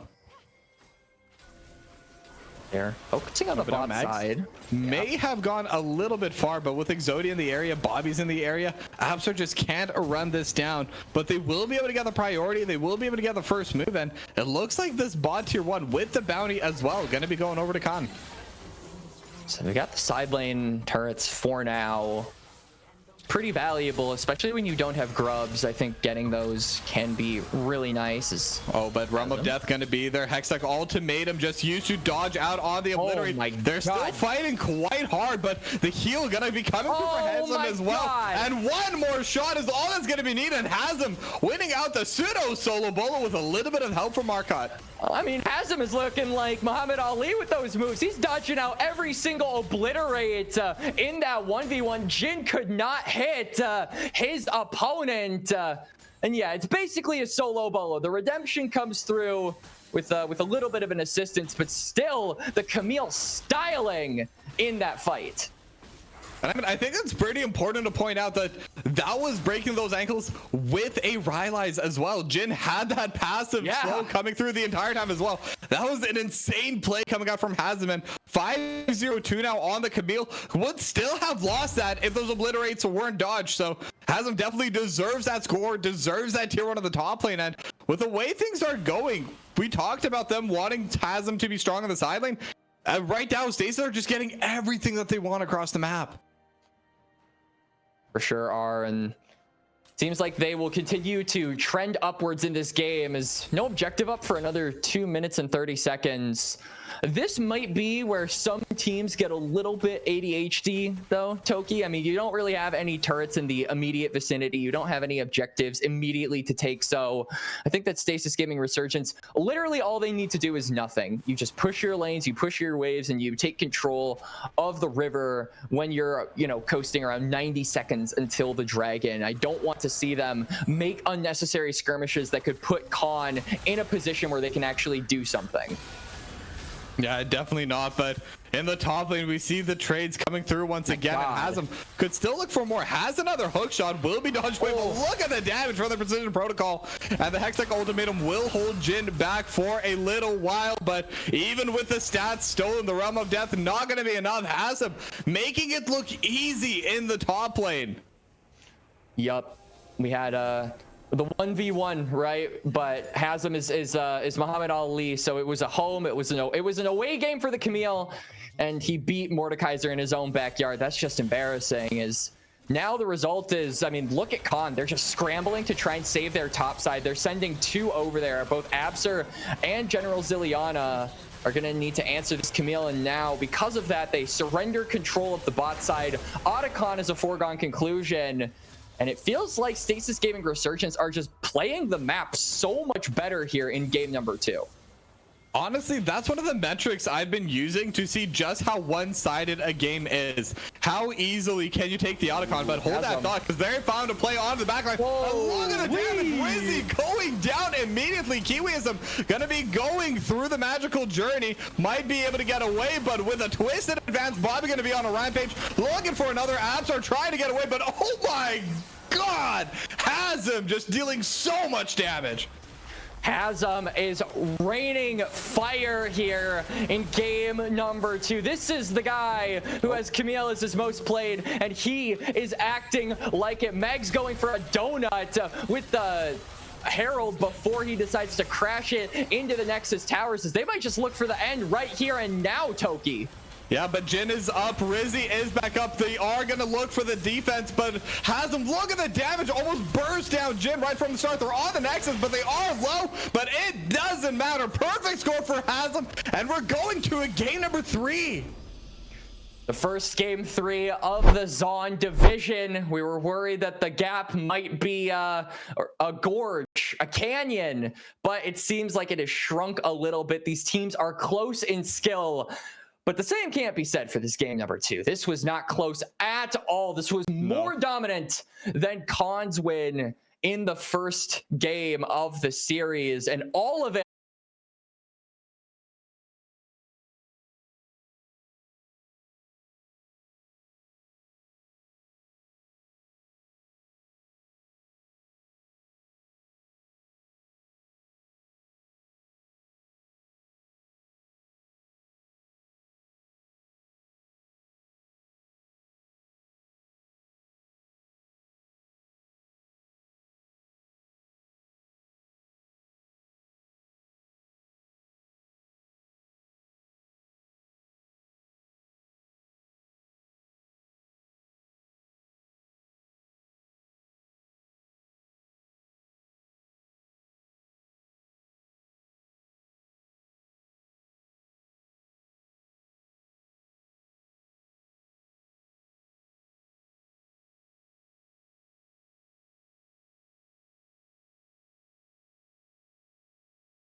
Welcome back, everyone, and here we are for the third and final game between these two teams, Stasis Gaming, Resurgence, and Khan. So, Quacks, we've seen both teams have pretty decent games here. I mean, obviously, Stasis Gaming performed much better in Game 2 than Khan did in Game 1, but who do you think is going to come out for Game number 3?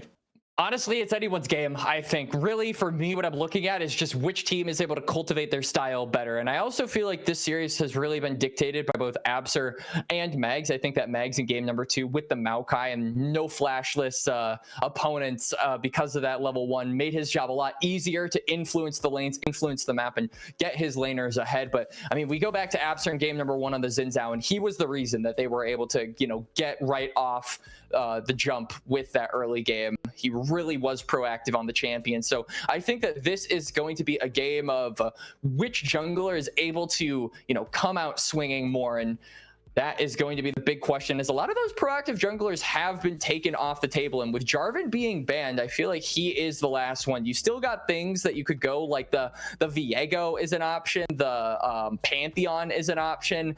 Both of these junglers, I believe, do also play Diana. So if they want to go for a little bit more of a carry style, that could be an option, but it's not because it's also banned. So we're really covering all our bases with the junglers, Toki. I mean, that's the beauty of Fearless. And it's also important to note that the two teams have swapped sides this time around. So Khan gonna be on the blue side. So you were saying this jungle pool is definitely shrinking. So maybe Khan just want to pick something up as their first pick. They think that is by far the strongest jungler. We'll see if that's exactly what they go for here, but pretty similar bans outside of that. We see the J4, Cinder, and Jax on the side of Stasis Gaming. And on Khan side, Yone, Ambessa, and Diana once again. Yeah, so we also saw the strength of defaulting to comfort. So I do think that maybe if Absur wanted to go for like the Bel'Veth, which he has also been playing in solo queue throughout the year, he could try that, but they're just going to slam the Rumble. I also think that both Jhin and Hazem have had their fair share of dominance, both in games 1 and 2. Hazem, obviously, with that Camille really putting on a clinic in the top lane, but Rumble, I think, is also a champion that can really get out of control if he is able to take over the game early. So it seems like both of these teams, especially if that is in fact an Aatrox lock-in, are setting up for the top side to really be at the forefront of their attention. Yeah, and it's interesting because both Rumble and Aatrox were banned away in phase 1 for game number 2. So I guess this time around they said, you know what, let's let them play what they want. Let's give them these two champions. And that also means that both teams kind of have faith in their hands just being better than their opponents. So hopefully we're going to see a lot of back and forth brawling in the top lane.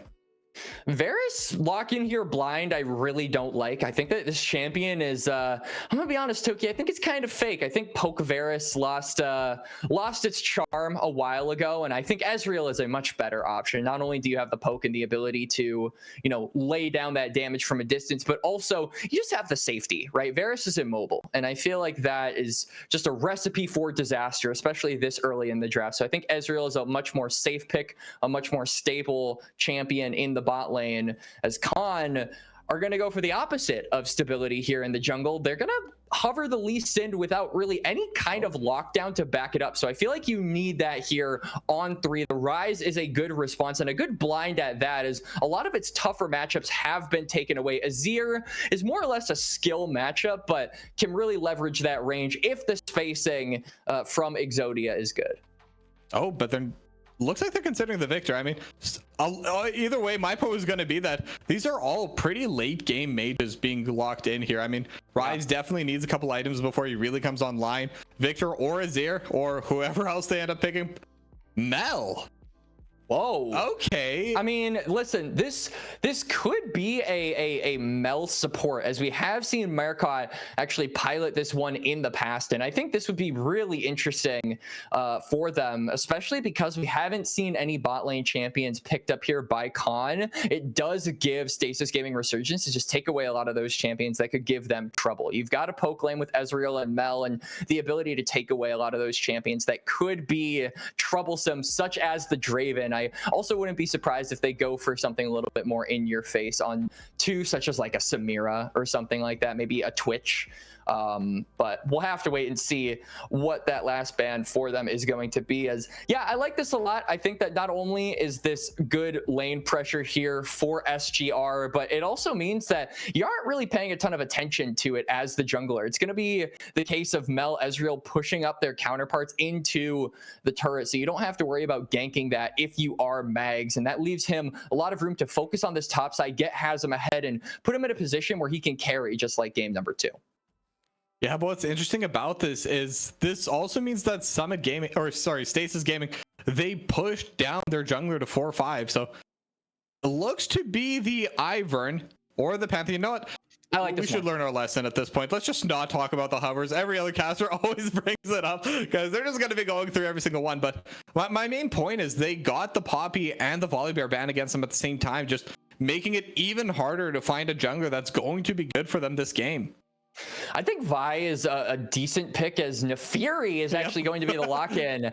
I kind of hate this a bit, because while this is a good champion, I recently had a game of Nefiri and solo queue and was flabbergasted, Tokibi, at how little damage this champion did in the early phases. Assassins are usually able to get a spike off of Dirk or a spike off of Pickaxe or something like that, but I just felt like my spike on this champion was non-existent. So I'm really interested to see the dueling power of this champion against the Lee Sin. Obviously, having that untargetability against the Sonic Q is really good, is a really good interaction to have, but there's plenty of other tools that Khan can hit you with right after you use that W. So I do worry for this champion's stamina and the ability to actually keep up with Khan's compeers. They will round it out with an Alistar Jhin. Nothing too out of the ordinary. It just kind of seems like they are looking to turtle up and not really interact with this poke lane of Ezreal Mel.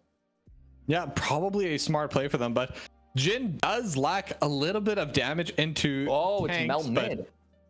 looks like it. Okay, so Rise into Mel. I think Mel just wins that pretty hard just through range, right? Yeah. Is there a world where Rise can really ever approach the Mel? No, not really. I do think that the rebuttal value is kind of loosened, though, with going against that Rise. You don't have a lot of spells that you can reflect. Really, the only spell you can reflect from Khan is like the Lee Sin Q and the Rise Q, and maybe even a Rumble E. But those are like extremely minor inconveniences to get hit by. So I do think that the Mel rebuttal doesn't have a ton of value in this game, but the range, the poke, and having the ability to clear out those waves and give your Nefiri priority, that could be something that generates a win. Con is similar to game number 2. I really am just looking at this top side. I think both of these teams kind of shook hands and said, all right, our bot lanes don't really feel like interacting. They're going to be cordial with one another. The top side is going to kill each other, though. And I think it's just going to be a matter of who does it better. And again, which jungler is able to come out of the gate swinging faster. Yeah, and it really has been the storyline of the two junglers this game, right? Because I mean, in game number 1, they were able to just fully set everything up that they needed on that Shin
And we are back with game number 3 between Khan and Stasis Gaming Resurgence. Winner takes all here, so both teams definitely going to be trying to make a big play. And with the start this time, both sides seem to be going for the 5-point defense. They don't want a repeat of the shenanigans from game number 2, so maybe just got to play it a bit safer. Yeah, and I think also both teams really not wanting to give an inch over to their opposition in terms of warding and information gathering on where these junglers are starting, because we've seen that be a pretty common trend throughout this series, and the ability to track where they're going has, I think, really dictated what the lanes are capable of doing and how they're able to maneuver. But I think it's going to be the other way around here for game number 3, because we drew up the importance of this Naafiri and this Lee Sin being in the driver's seat, being in that carry role for both of their teams going forward. Yes, now right now we are going to be getting a little bit of the vision around the Raptors, so Megs will be spotted out. They will know where Megs is going unless Megs does something really insane after taking out that blue buff, maybe going down into the bottom quadrant for Absar, but it is going to be a little bit of an advantage for Khan Gaming early on, and since they have the Lee Sin, it is definitely a champion you do want to be making plays on, so not having any wards onto Absar will make it pretty difficult for SGR. And I like that you mentioned Mags maybe looking for some kind of a play into the Lee Sin, because I think combat-wise, it's really difficult for Lee Sin to actually get an edge onto Naafiri. Usually, if he just tries to throw out that Q from range, it'll be blocked by the dogs. And I mean, there goes Lee Sin's best trading tool, best engage button in the 1v1, especially in a vacuum. So if he wants to try and force a 1v1 situation against the Lee Sin, I wouldn't, hate that. But like we said, it's on the junglers, but realistically, if we're looking at the comps holistically, we do still want a lot of attention paid toward the top side. And I think Megs starting on that bot side, it would delay his ability to get up toward that top lane and maybe influence this 1v1.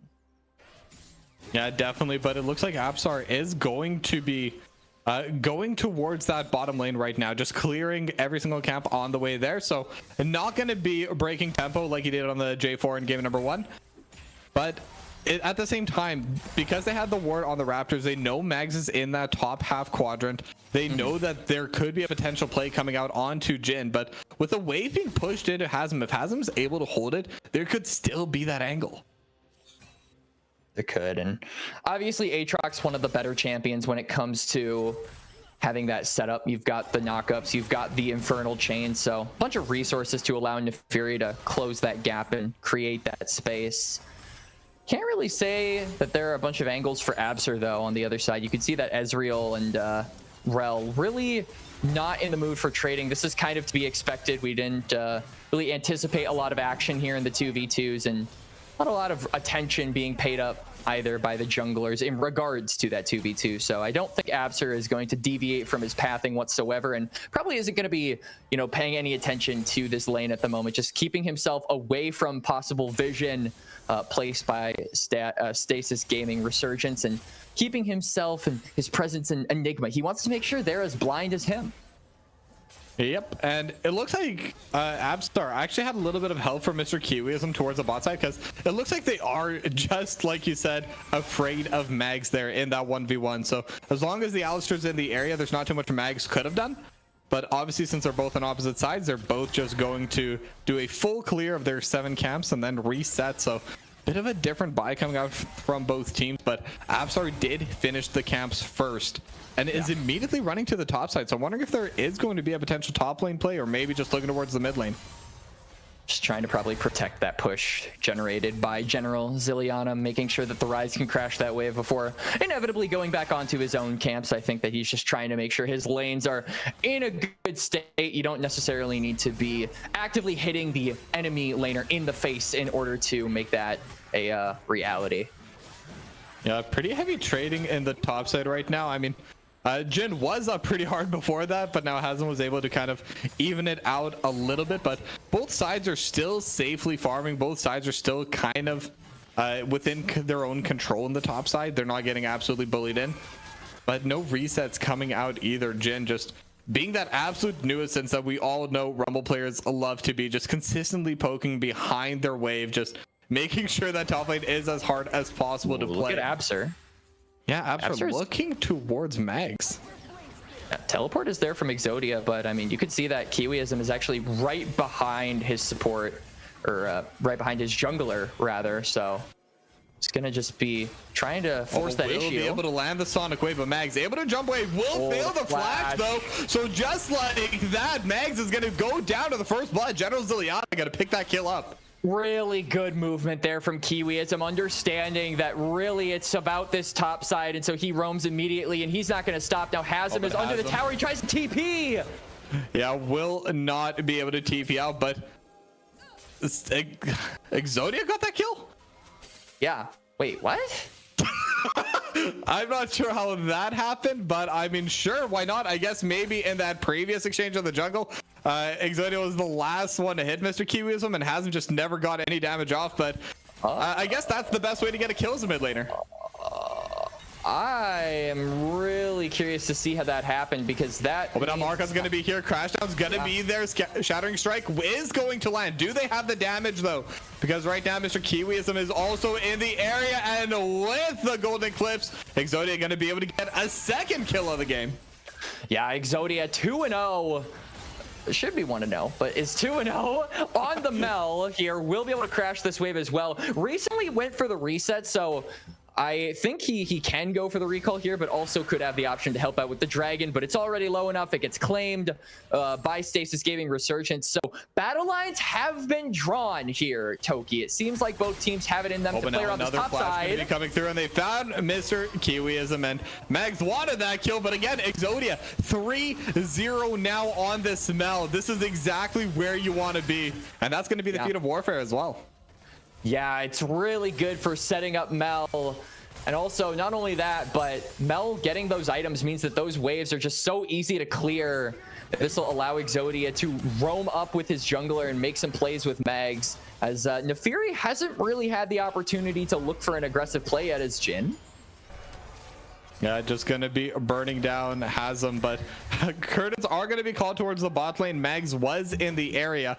And just going to be Absar looking to steal away onto this Gromp. Is completely alone here versus 3.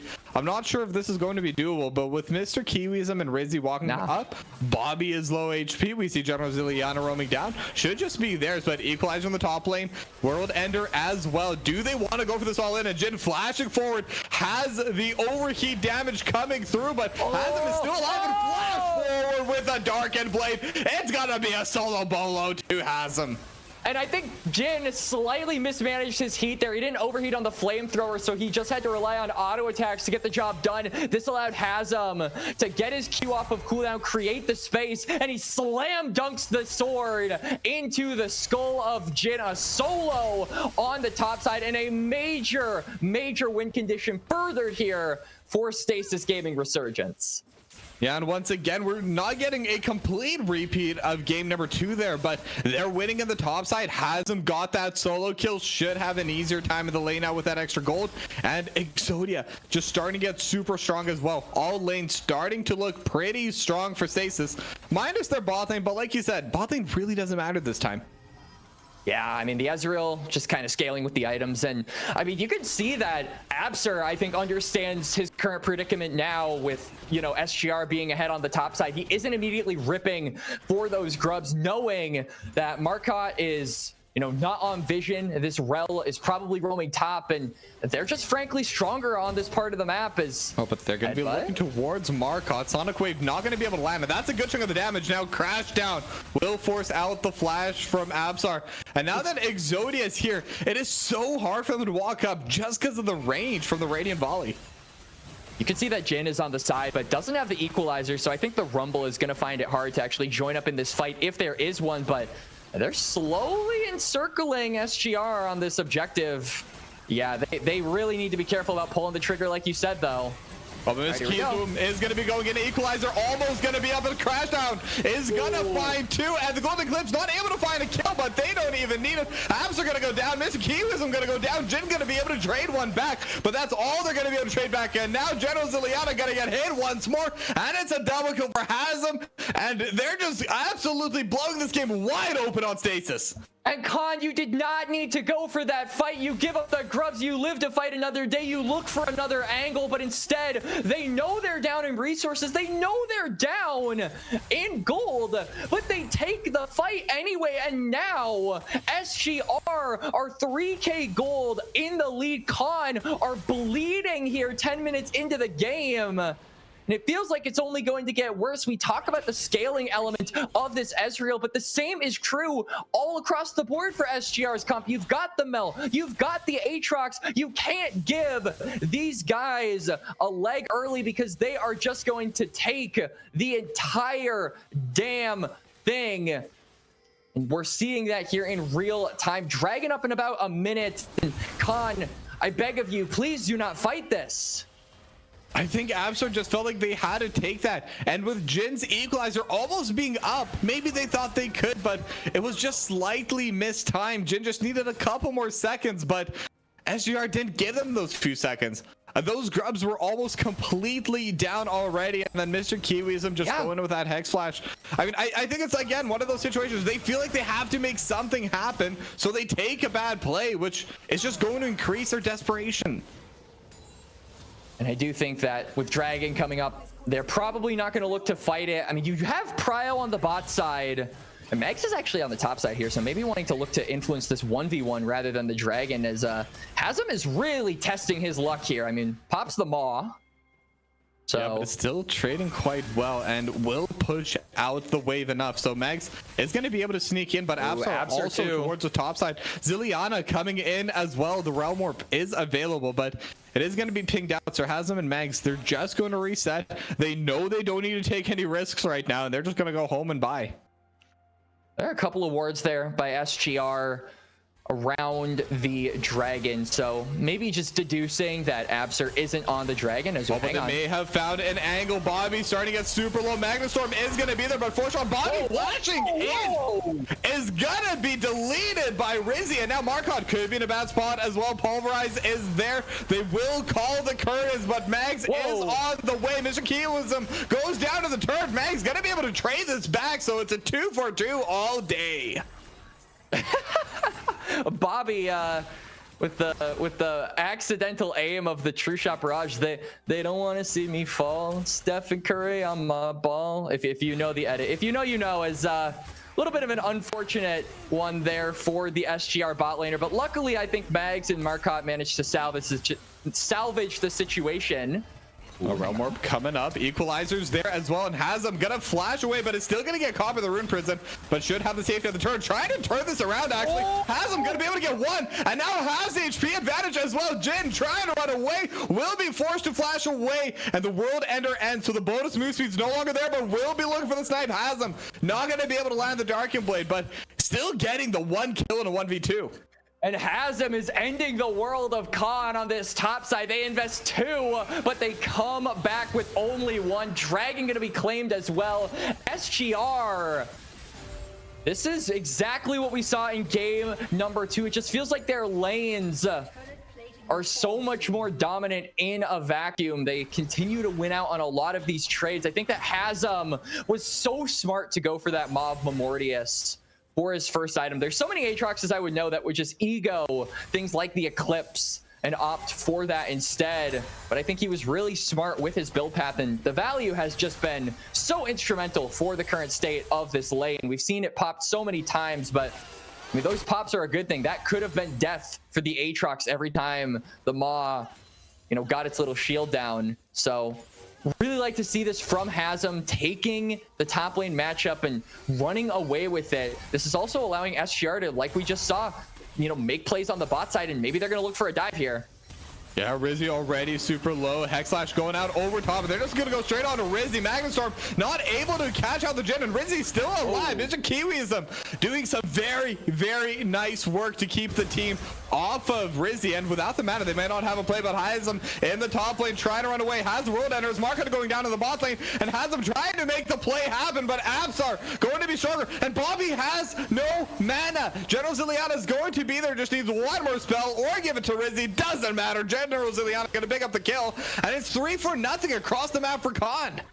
And Mags, I think, kind of misplaying that with the combo. You don't want to lead with ult because there's so many tools Alistar has that can cancel you or just knock you away after you tank the aggro. So that call of the pack ends up getting no value whatsoever. Khan managed to turn that bot lane tower dive on its head and win out on that. On top of that, they finally find Hazem in the top lane. So Absar going to be helping out with that one. Really good bounce back here from Khan in the last minute or so. We'll just have to wait and see if the fruits of their labor, or if their something of their labor can bear fruit or whatever. What is the saying? Help me out, Toki. I'll be honest, once I heard that, I completely lost it. I thought they were going to say if their fruits of their labor will hatch. So I'm probably not going to be any help with you on this one. Yeah, all right. Well, everyone gets what I'm trying to say. Point is, if they can get those kills into an objective, I think they can really start to morph this game into a more positive position. But I mean, it all just comes down to SGR. I think having superior vision, you can see that there is a good line placed around that Herald that makes it really difficult for Khan to look for that neutral without being detected. And as a result, SGR will be first, and they are just going to get that Herald and continue putting out that pressure. Yeah, there's definitely going to be those options for them. And actually burning the Unbreakable Will there. Mr. Kiwism is so scared of Exodia.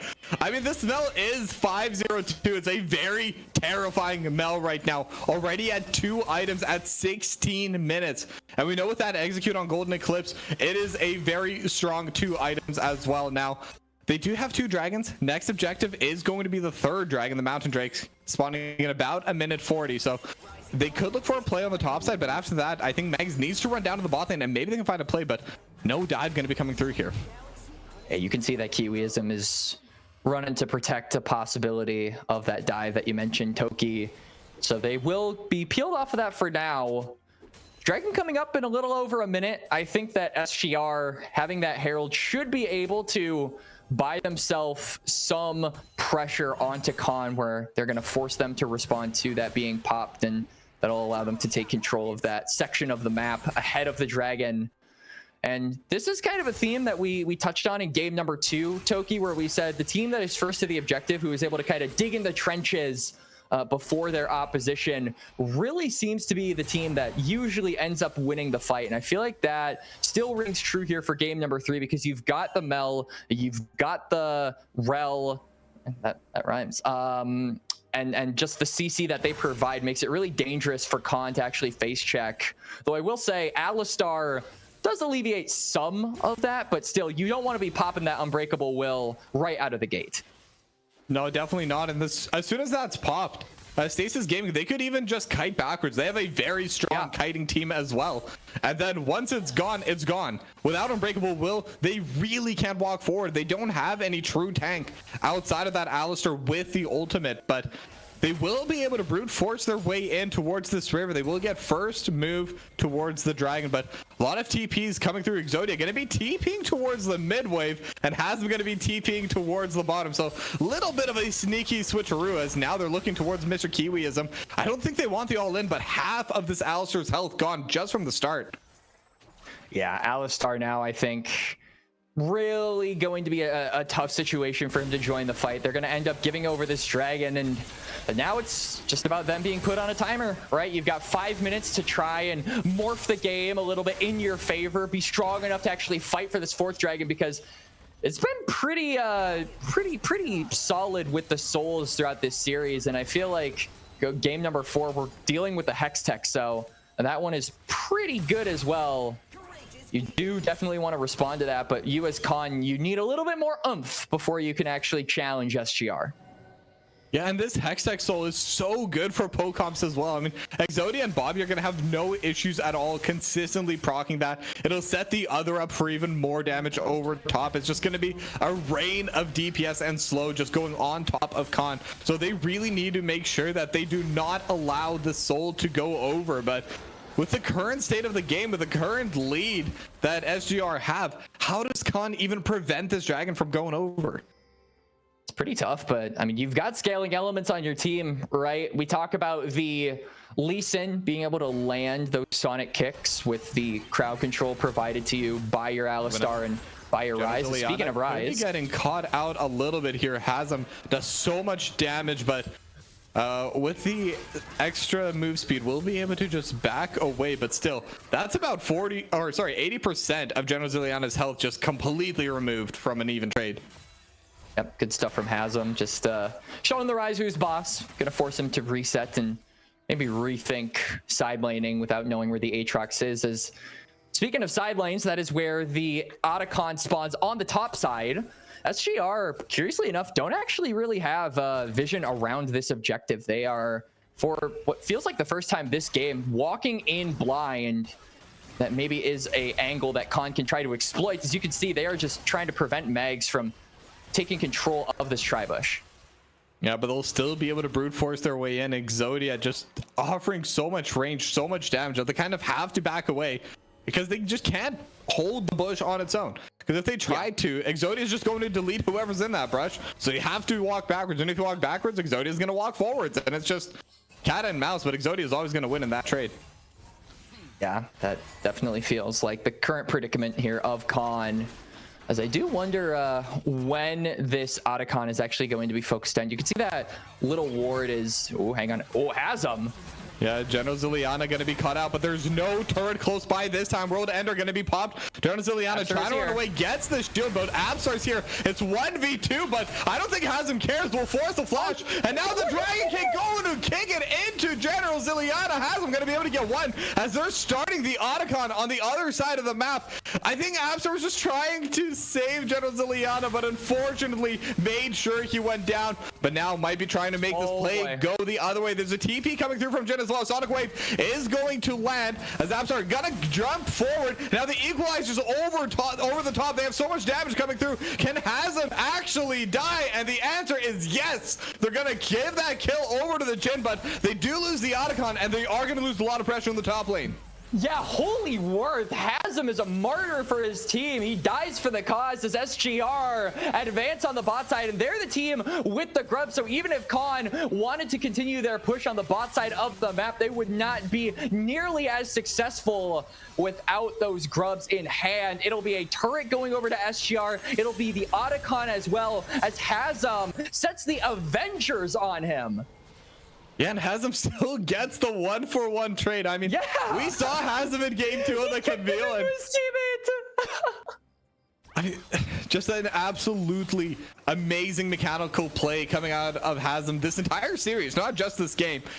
But now the Dragon spawning in 1 minute. This could be the Hextech Soul going the way of Stasis Gaming. So Khan, I think they want to fight this. I think they need to fight this. They're not down too much in terms of gold, but just the mental and the fact that Exodia is so far ahead right now will make this difficult. 3 full items on the smell. They're significantly behind in levels, though. I think XP is a pretty big factor when looking at these team fights. Really, the only player on SGR that is behind their counterpart is Bobby on this Ezreal, who just recently managed to coast toward 2 items. So Ezreal going to get a pretty significant bump in strength off of that Manamune. It's like you said, Dragon up in 20, and SGR are just completely ignoring it, by the way.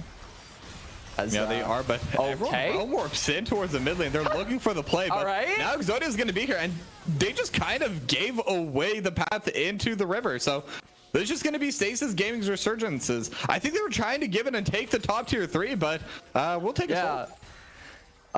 Teleports behind you. Nothing personal, kid. As that's what every. And this time they meant it. Yeah, literally. It's emphasis on the nothing part, as it came to nothing with that Realm Warp. This is a really precarious spot for Khan to be in. They're basically sandwiched. Yeah, now the Magna Storm coming out over the top. They found 3 inside of it, and they're just burning alive. The sun is stronger than your flamethrower. And it's a 3-0 immediately coming in from Stasis Gaming Resurgence. Now, Dragon is still available and Absar is still alive. There could still be a steal, but this would be very, very difficult. They have a ward. Hasm just trying to prevent. Absar will jump over, but there's still 4k HP, and the dream will disappear as soon as it started. It is going to be the soul, and it's going to be a 4-0 for Stasis Gaming. And Khan get cut down. The team fight positioning was beautiful for Stasis Gaming Resurgence, and they wipe the floor with Khan. Soul going to be secured. Baron up in just a couple of seconds here, and you have to believe that SGR, they are looking to sunset this game, sunset this series, and go 2-0 in the Zond group. Yeah, they're feeling really good here. Now, Mr. Kiwiism may have gone a little bit far. Mags is just going to be chasing down this Alistar, still playing forward. And now General Ziliana is going to be in the area. Rizzy's here as well. But all 5 members of Stasis Gaming are up here. But they're just going to take the blue and they're going to walk away. They still have the soul. They can definitely keep trading, but they don't have the Baron buff for the push. But in the meanwhile, Hasm going to get rooted up. Has the World Ender, but with the curtains being called, actually going to get canceled by Rizzy. But Hasm just playing forward instead of back. And might be able to win this fight. Magnustorm lands onto 3. Exodia able to find 2. And now they're just all getting run down again. Abs are getting chased out with a Hound's Pursuit as Rizzy goes down to the back line. And just like that, it's another 4-0. Jin, the only survivor, was not part of the fight. And I think they might just push this in to end the game and win this best of 3. Hasm is biblically accurate Aatrox in this game. He is running the Khan Esports boys. The Magnet Storm from Mercoyote is good as well. And it will be SGR with a 2-1 victory over Khan in week 2 of the AML. Yeah, they're still trying to get a little bit of those stats up. They're gonna get 2 more. Gonna take down Jin, gonna take down Mr. Kiwiism. And just like that, they're gonna solidify themselves near the top of the Zon division. So really well played by Stasis Gaming. They definitely deserve that one, I think. Yeah, absolutely. I feel like game number 1, we had a couple of questions regarding how they would be able to play, as it was a pretty convincing win from Khan. I think Absar did a really good job in that game, but Stasis, honestly, I felt like turned it around beautifully, and it was off of the back of Hasm. I feel like, obviously, he wasn't nearly as prominent in game number 3, especially when comparing him to game number 2, but he had his moments on the Aatrox that I thought were extremely important. You know, stalling out for the Otacon, living long enough and stalling for his team to join up in that last fight. This Aatrox was immortal, and it bought so much time for Stasis Gaming Resurgence to make plays in the mid to late game phases.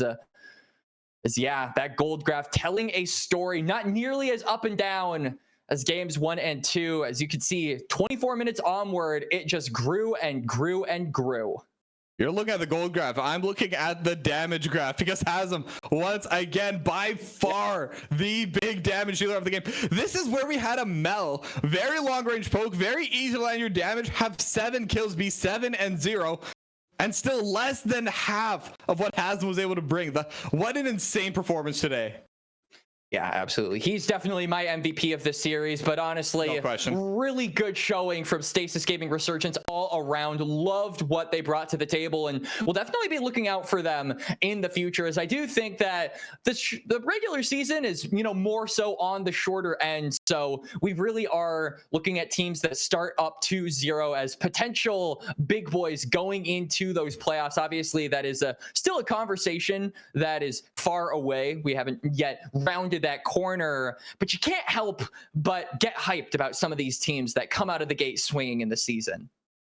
I mean, 100%. I think that's definitely a conversation that they will definitely want to have on the side of Stasis Gaming Resurgence, because they have really shown what they can do, what they're able to do, what their tools are, and they have a lot of the tools. So definitely looking forward to seeing what they'll be able to bring in future weeks and possibly the playoffs later on.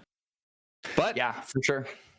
Yeah, but with that being said, it is unfortunately time we close out this stream. But before we do, we gotta give a shout out to our friends over at Zen Market.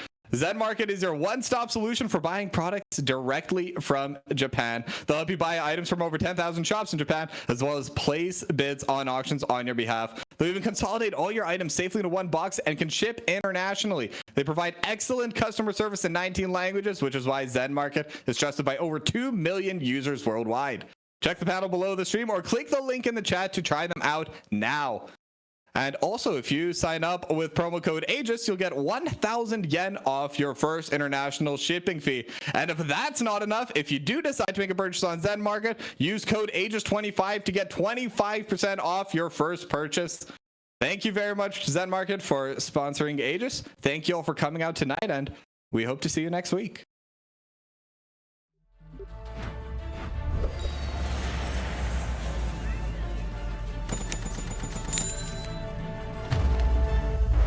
Bro, just use Zen Market.